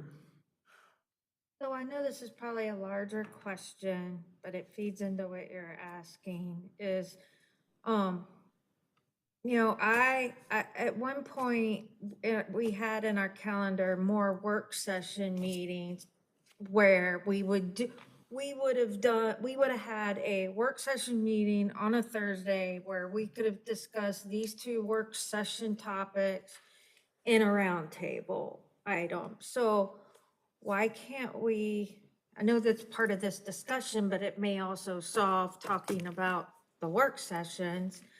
I don't know if it's favorable for everyone, but I would like to see us do more of that. So we're not here till 10 or 11 at night. Well, October 18th is TOD discussion, right? So that's part of that. It's 2 hours. Ooh, ooh, ooh. 2 hours of the work sessions, the non in the meeting work sessions, we've limited to 3 hours of what we think. Council sometimes takes that further, but it's been an hour of roundtable, and content has been the intent. But again, some of that became budget preview and things that took longer. You know, still some of those virtual meetings that we dealt with. You lose the work sessions in that budget time because that's really what they end up getting focused on. So to go along with that, when do we only have the 1 work session left this year? October is your last work session scheduled for the year. October 18th. Okay, because I would agree. I like the fact that those work sessions are devoted to these big items like TOD that we're going to have, you know, that devotes 2 hours then on a non-meeting night that we really can delve into it. And I also liked when the roundtables were tagged on to those work sessions versus being in a council meeting. And And I also liked what you set this up nicely on the chart. I did like when we would provide a summary to each other ahead of time. It wasn't, 2 weeks before, sometimes it was a day or two before, but we would at least send each other something so we had something to react to or some kind of background. And we don't, I haven't done that either recently because we've gotten away from it, but I like that. Throwing that out there, because we have a roundtable coming up now, right after this discussion, so. But we had said that we were going to get back to the old way of roundtabling, which is throw an idea out, we say yes or no, move it along to staff. There's no in-depth discussion, because that's where we go off the rails on the roundtables. I mean, there's 7 of us, a roundtable should take a half hour. Yeah. We're like speed dating than getting into a relationship. Get down into the weeds. They need to be quicker. They started out quick. All right, so where are we again? Yeah, so trying to wrap on this one. We're jumping. Doesn't sound like there's interest in digging more into the parking lot or the council big picture. Do you want to just attack roundtable real quick and try to see if we can make some commitments, make it shorter, and then practice it right after? Yes. Okay, you want to bring up how does staff feel about that? 3 minutes and go. We're going to respond to what you need, what you want. So bring up the slide that talks about the roundtable, so we can react to that one right now, since we're going to have to go into a roundtable in 5 minutes.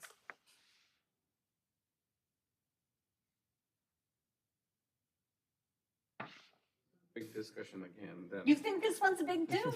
Yeah, to start, like if you're saying you limit how many, round, like the last one, limit number of each council members per round table per year, that's a big discussion right there.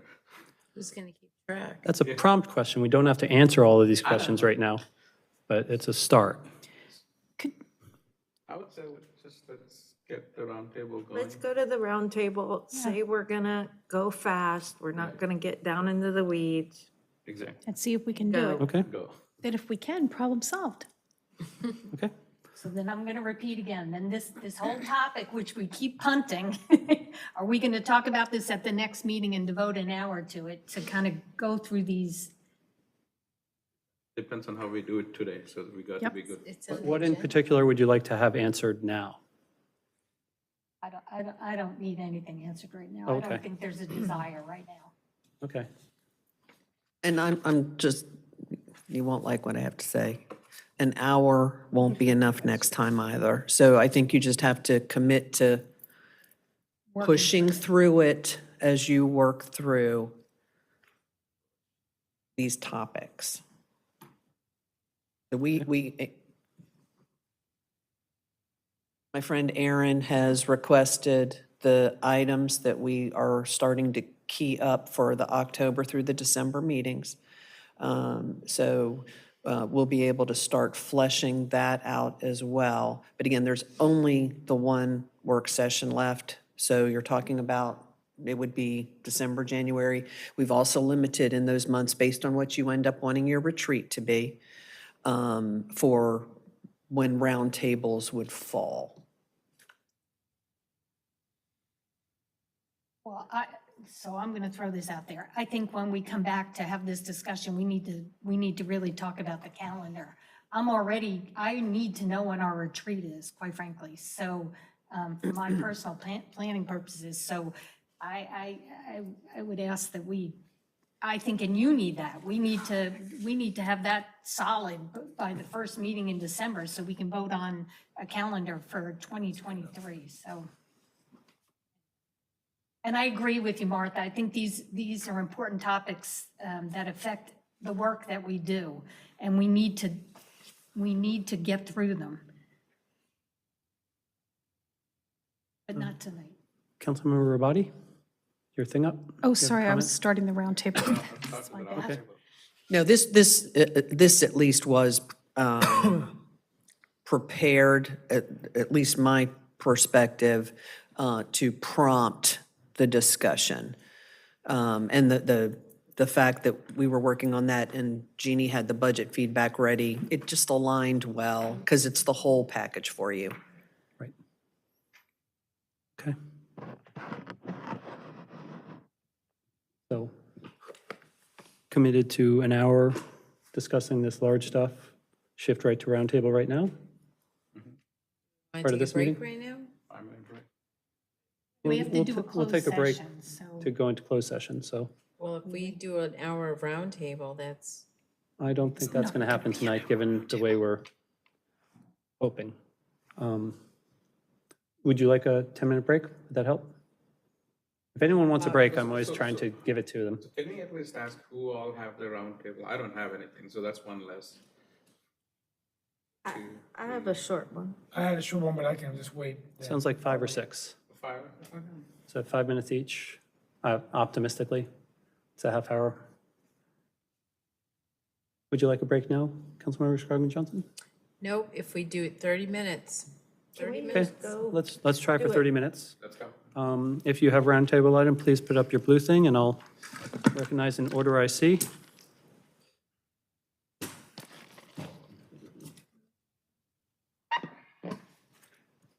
Okay, so what I see is Councilmember Rabati, followed by Councilmember Fender, Councilmember Scroggins-Johnson, Councilmember Rao, Mayor Cawley. So why don't we go ahead and begin? Councilmember Rabati. Okay, I have 3 items, which I will kick off by completing in 5 minutes. Okay, I was very proud to participate in the non-discrimination ordinance ceremony that was held in Wake County this year. I would like to follow that up by suggesting a Pride Festival in Morrisville. I think that's the next logical step in our inclusive community. And I think we could go thumbs up, thumbs down to pass that to staff or not. So If I to could- soften that request, This is already on a list that staff is evaluating. Excellent. Okay, you already have your thumbs up on that, correct? excellent. Okay. Okay, pursuant to the discussion tonight of the small business, whatever that was, sorry, I would like us to think about establishing a small business advisory committee made up of people that either have businesses in Morrisville or live in Morrisville, well, people that have businesses in Morrisville, small businesses in Morrisville. I think that, it doesn't have to be a thing that steps on the chamber's toes. I think that it can give us some really good information about how what we're talking about is really affecting small businesses in Morrisville that we don't really currently have. So the ask is, and ask staff to investigate the possibility of creating that? Yes, Is that a formal committee of the town then? yes, I mean, it would be an Not the advisory chamber. committee like whoever, not the chamber, the Morrisville Town Small Advisory Committee like the Education Committee or MESC. Okay, anyone have any questions before doing a thumbs up, thumbs down on that? I'm wondering if this is, okay, so, No, they should be able to do it. All right, At least go a quick ahead. follow-up to right. understand clarification. Mayor Protem. So I don't want to put a thumbs down, but, or a thumbs up, quite frankly. Is this something that we can have a discussion around at the same time we talk about our contract with the chamber? I'm wondering if they align better. And are we having and I know I'm asking a question now, so aren't we having that conversation soon? As a part of the budget, we did talk about the fact that the relationship with the chamber has really not been evaluated. Really, we have economic development services, so small business and some of the other programs we do is really out of that scope. So yes, it was one of those things that staff said, this is something we should evaluate this year. I don't know that we had said soon at this point. this to me is something that would be totally separate from anything the chamber's offering. It would be for small, I think there should be some representation of small businesses that aren't in the chamber. And I think we would be asking them different questions and relying on them for different things, is my view. I like the idea, there's no membership fee. There's no membership fee. Right. A No. committee is free. Good way to get feedback from them. Councilor Gamarello, did you have a clarifying question, or what was that? I'm having a hard time the role that town would play as like for small business committees, you know, like what's the ultimate that they will come out of it? That's the idea. I'm not questioning it. I'm trying to question what's the end goal?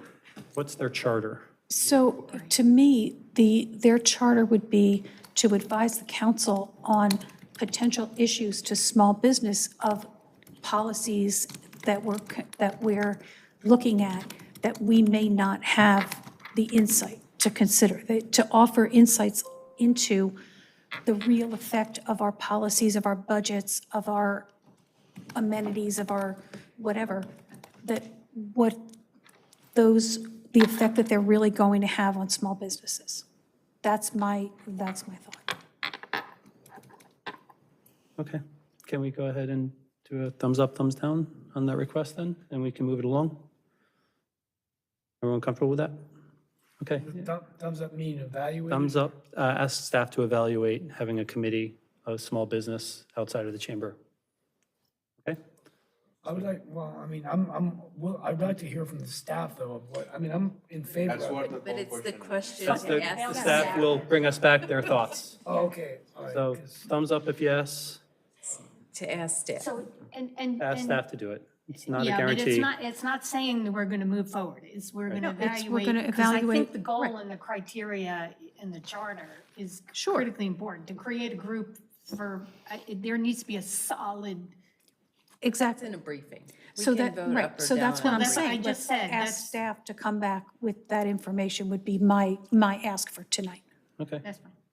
so I think you got enough Okay. thumbs up for that. And we're learning the roundtable again. Do Okay, you and the disagree last with my one is assessment of how the- many thumbs up? Because we could do it again. Let everyone have a chance. You took two, right? So let everyone then come back to the third one. Okay, that's fair. Is that okay? That's Yep, fair? that's fine. Okay, thank you. Councilmember Fender. I've got two. One's real short, I think, is the idea about having little libraries at the smart shuttle stops. I think Doc NC may already be working on this, but I wanted to throw it out here to the group to make it a little bit more formal. And I don't have like feedback that they are actually moving forward with that initiative. But They are. I've Okay. seen them creating them. I've seen pictures of, Oh, they're okay. beautiful. They They've posted. decorated and painted, so they are moving forward. Oh, I don't know that's where so they're putting exciting. them, but I will tell you they are moving forward. Okay, all right, then, never mind with that. Okay, my last one is,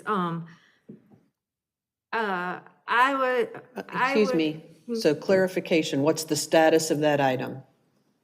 Sound like they're moving, Doc and C is moving forward with. So we're not asking staff to do any assessment of other stops Yeah. or anything, I guess, is the Right. question to you, Councilmember Fender, if you want that to be a formal request of the council to see if there's opportunity for more stops to have the little libraries. No, I think Doc and C plans to do that long-term. Aren't they working with our staff to They- where they go in town?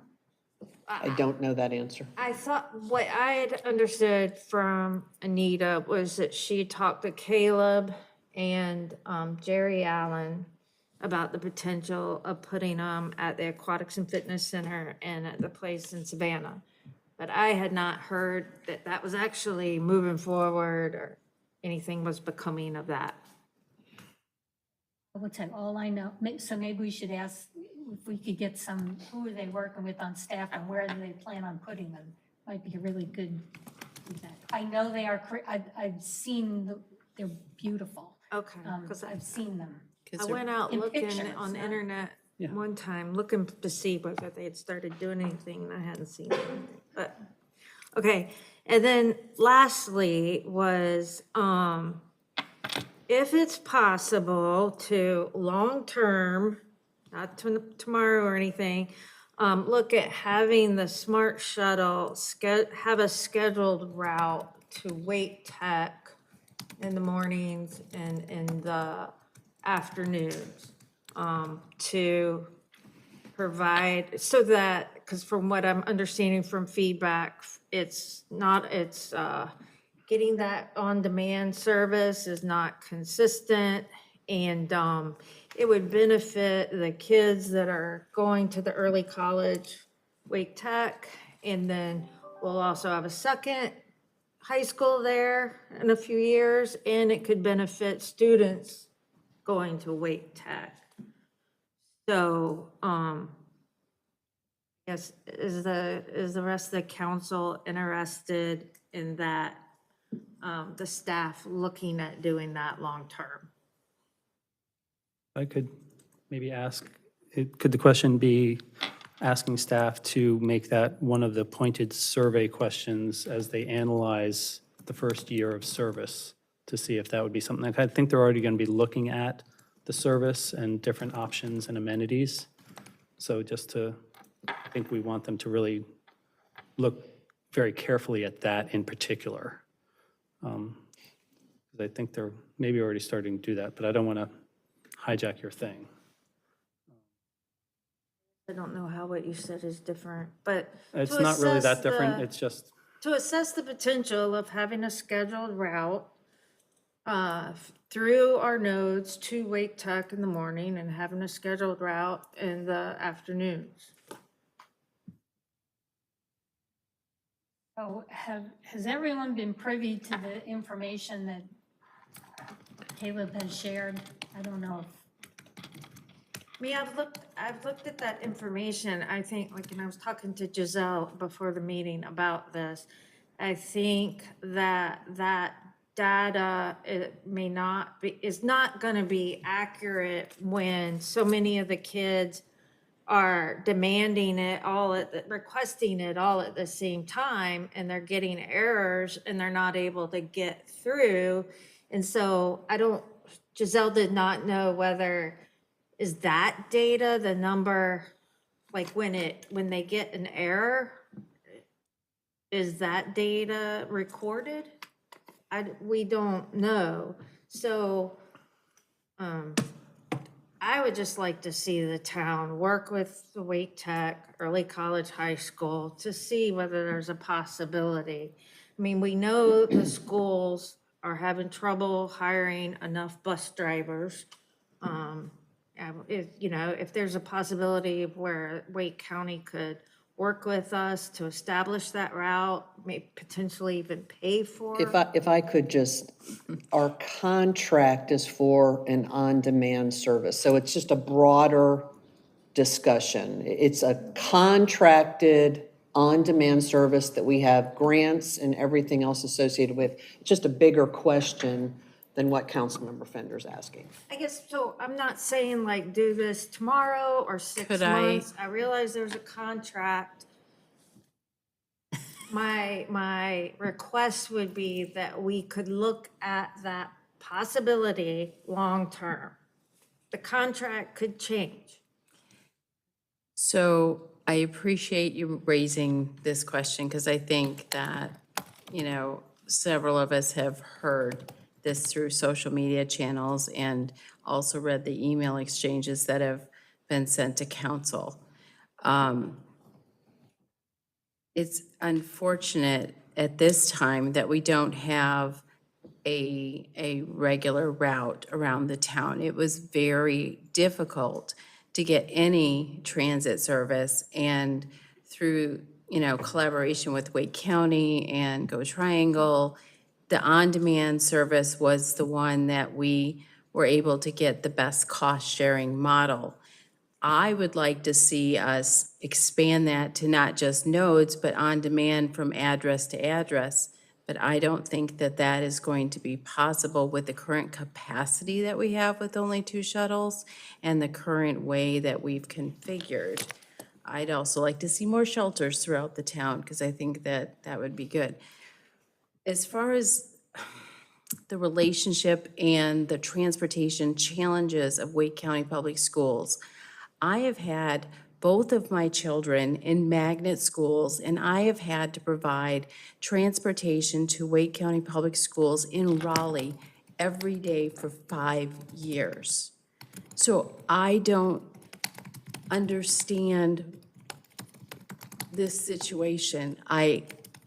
can understand the, the use or the request, but it is not a right for Morrisville families to demand the public transportation to be allocated to the schools. But respectfully, this is exactly the kind of discussion that we're trying to avoid to speed up the roundtables.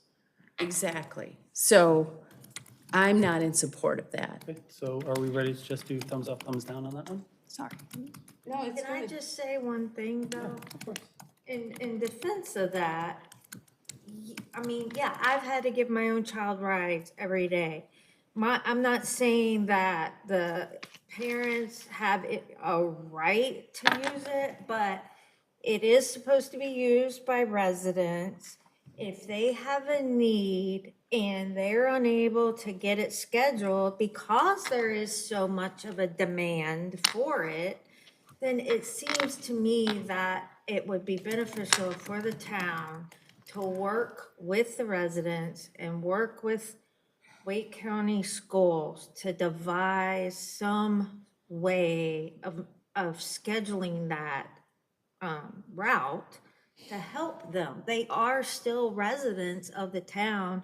We have this smart shuttle available, and they are unable to use it because of the high demand and because of the way it works now in the algorithm. I mean, the way it works now doesn't work for them, and they're unable to use it as it stands now. So can I ask a question? Martha, we've asked for, to be updated frequently, and frequently, that's in quotes, on the smart shuttle. When is the next time we're scheduled to have that kind of an update? Caleb is preparing a more in-depth, robust report after data is completed and reviewed for a year of service. So I would tell you November or December would be when that report would be ready. Okay.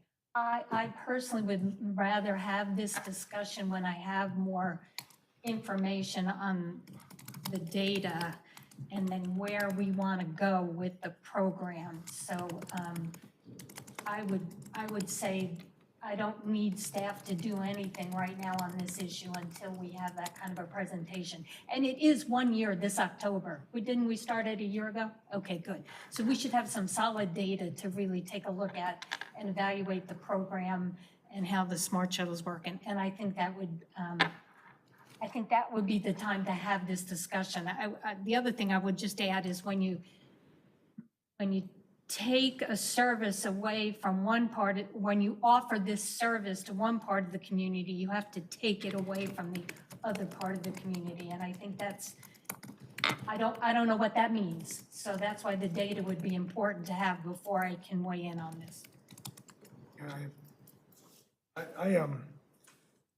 I like Councilmember Fender's approach. I think what she's saying, though, is that she wants us to consider it because we already have the smart shuttle and just leveraging what we have to provide this. So, I mean, I think we should wait until we have the smart shuttles data and results of the review. But I think that given the law on transportation systems and everything, we've got it. We made this investment. I think it's a good idea to explore it. So, hopefully we can just keep our options open when we get to that time. So is the report soon enough, or you want to make more of a? No, that's fine. Okay, that sounds like we brought attention to this issue. Yeah. And I think that was the goal. Right. That's Okay, to move on to the next person. Okay, Councilmember Scroggins-Johnson, please. So I only have one item, and it's about affordable housing. So as we know, the real estate market within our region has astronomically increased in cost, and Morrisville has been particularly unfortunate or fortunate, depending on which position you're in. Home prices have doubled in some areas. And there are organizations that are working on affordable housing that are not able to secure land in order to build affordable homes. So I would like to ask the staff if they could look at the current town-owned properties and determine if there are any small parcels where we could work with Habitat for Humanity or a similar organization and find some affordable single-family homes that could be built. Any clarifying questions on that? Okay, seeing none, thumbs up if you support that request, and I'll give you a chance to thumbs down right after. So thumbs up for those who support that. Okay, you have support for that. Anyone want a thumbs down? Okay, seeing none. You said you only had one? That's it. Thank you. Okay, thank you. Staff, any questions on that? Okay, thank you. Councilmember Rowe. I just have 3 quick ones, but I'll try to combine them into 2. The first one's real easy. I would like staff to look at, or I'd like the council to consider, and maybe we're already doing it, we're already thinking about it, but bringing back some kind of a lecture series like we used to have with our Civil War, with Ernest Dollar every quarter, bringing that back. I think that was a great way to bring the community into the town hall, talk about Black history, talk about Shiloh, talk about Civil War. It's just something I think that's unique. So, I just want us to explore that as an option in our cultural programs. That is also already on the list as Leslie's developing programming. Okay. then And that's they've done. already done some of that. Yeah, they did that during the. Yeah, we did a good one at the, the Juneteenth one. That was good. So I just want to see more of that. Okay, that's off the list. The second one is probably already something staff is doing, but I really think that we've done such a great job in Morrisville with our smart city and technology initiatives. A lot of people around the region are talking about it. We've really distanced ourselves with these national awards, and so I just would like us to get an update on the open data portal that we've got, because I think that data, we talked about the budget, providing data sets to the public, having kind of data days, and maybe our CIO is already considering this. I think it's a great way to enhance citizen engagement. So I don't want to get in an elaborate discussion, but I'm just throwing out these ideas. They're not really roundtable ideas, they're just new ideas that I think, we should try to. Is the ask That for is a also being done as a part of staff's regular, they bring on data sets as they can. But we're not seeing anything like a formal program. I mean, we're not seeing like, most towns have like an open data program. When are we ever going to see something like that? It is on our website. But having a website isn't, there needs to be, like, you could have like an open data day where you bring in, people from the IoT industry and they come in and they analyze our data. That's the hackathon you're talking about. Yeah. So are you asking for insight into the work plan going forward for the dashboard, or are you asking for specific things like a hackathon? I would like to see us have a hackathon. Yeah, say an event. You want an event. Civic, yeah. Like the cultural events that we're promoting, you want also technology Yeah. themed events? Yeah. The smart city team can do that, committee can do all that. Okay, yeah, maybe, I'm just bringing these as The ideas. committee I can just. sponsor an event. Okay, we'll get back to that. And then Do you the want us- the final thing, which I think has the most meat on the bone, it's this final thing I'll end with, is that over the last couple of years, I've seen an uptick with, particularly the last couple of months, actually, a lot of entrepreneurs emailing me about, I've got a great idea that I can come help with the town. So recently I had an office hour meeting with a wonderful entrepreneur that's just gotten funding on an app that can really help with affordable housing. And he wanted to know, I'd love to come in. So I told him to contact the administration. Maybe he could contact the consultant on affordable housing. But I think maybe if there was, like I've looked at Durham, they have a Durham Innovation Program where entrepreneurs with good ideas could just submit, I'm working on this, and this is how I think I can help the town. So that's something I would like us to consider is, I don't think it's flushed out enough to give staff research to look into it, but I just wanted to use this opportunity to talk about it, just to bring it up, like an innovation program, or just to play, it could be something as simple as something on the site that just says, if you're a local business or a small startup and you have an idea in sustainability or sustainability initiatives or whatever, that they would have a formal process of actually going in and just submitting and communicating directly to the town, and the town could review it, rather than going through any one of us, and then we're gonna relay the information to them. So it just takes a step out of the, Durham has a program like this. Like a Bright Ideas. A bright idea, I think they call it the Durham, Innovation Program, right?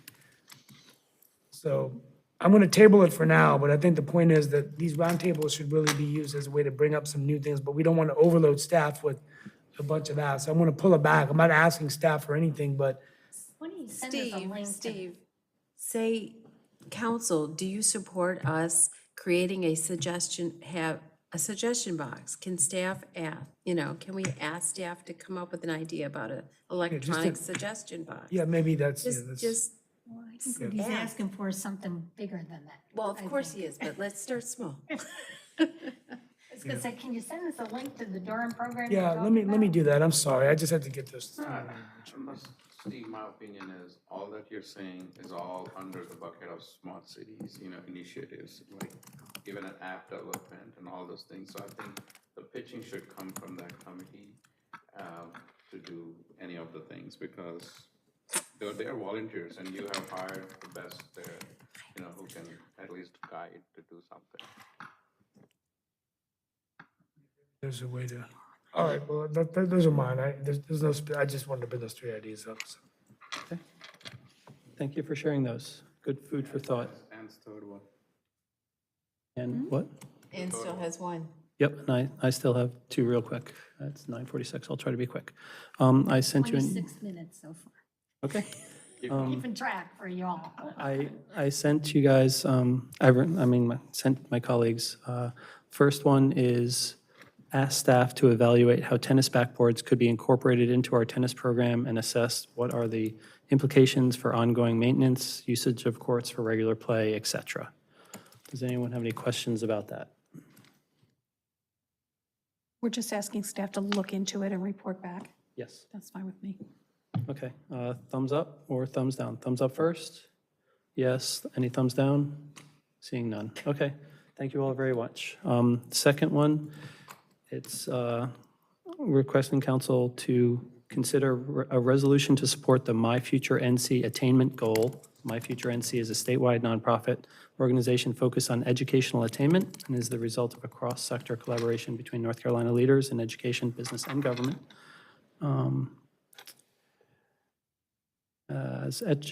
My action requested, as educational attainment is of utmost importance to our residents and our business community, I request council consider supporting the My Future NC education attainment goal of 2 million North Carolinians should have a high-quality credential or post-secondary degree by 2030. If it's the council's will, we can ask our MPAC committee to review this opportunity at their October meeting and to provide their thoughts. So I guess the first one would be, would we like to direct MPAC to just sort of take a look at that resolution? I'll just pass this right to them, see if that's something they think would be good for us to support. Wake Tech already supports it. Durham and Raleigh Chambers of Commerce support it. There's lots more background, but I'm trying to keep this short. So are you guys interested in having MPAC take a peek? Councilmember Scroggins-Johnson, your question? What is their action to look at it? Do you want them to send something back to us? What action are you asking? If they feel that it fits within the advocacy goals of the town to promote educational attainment. I think it could be our decision now, but if it's easier to send it through a committee, which their task is to help us advocate, I'm happy to take a little more time and involve them.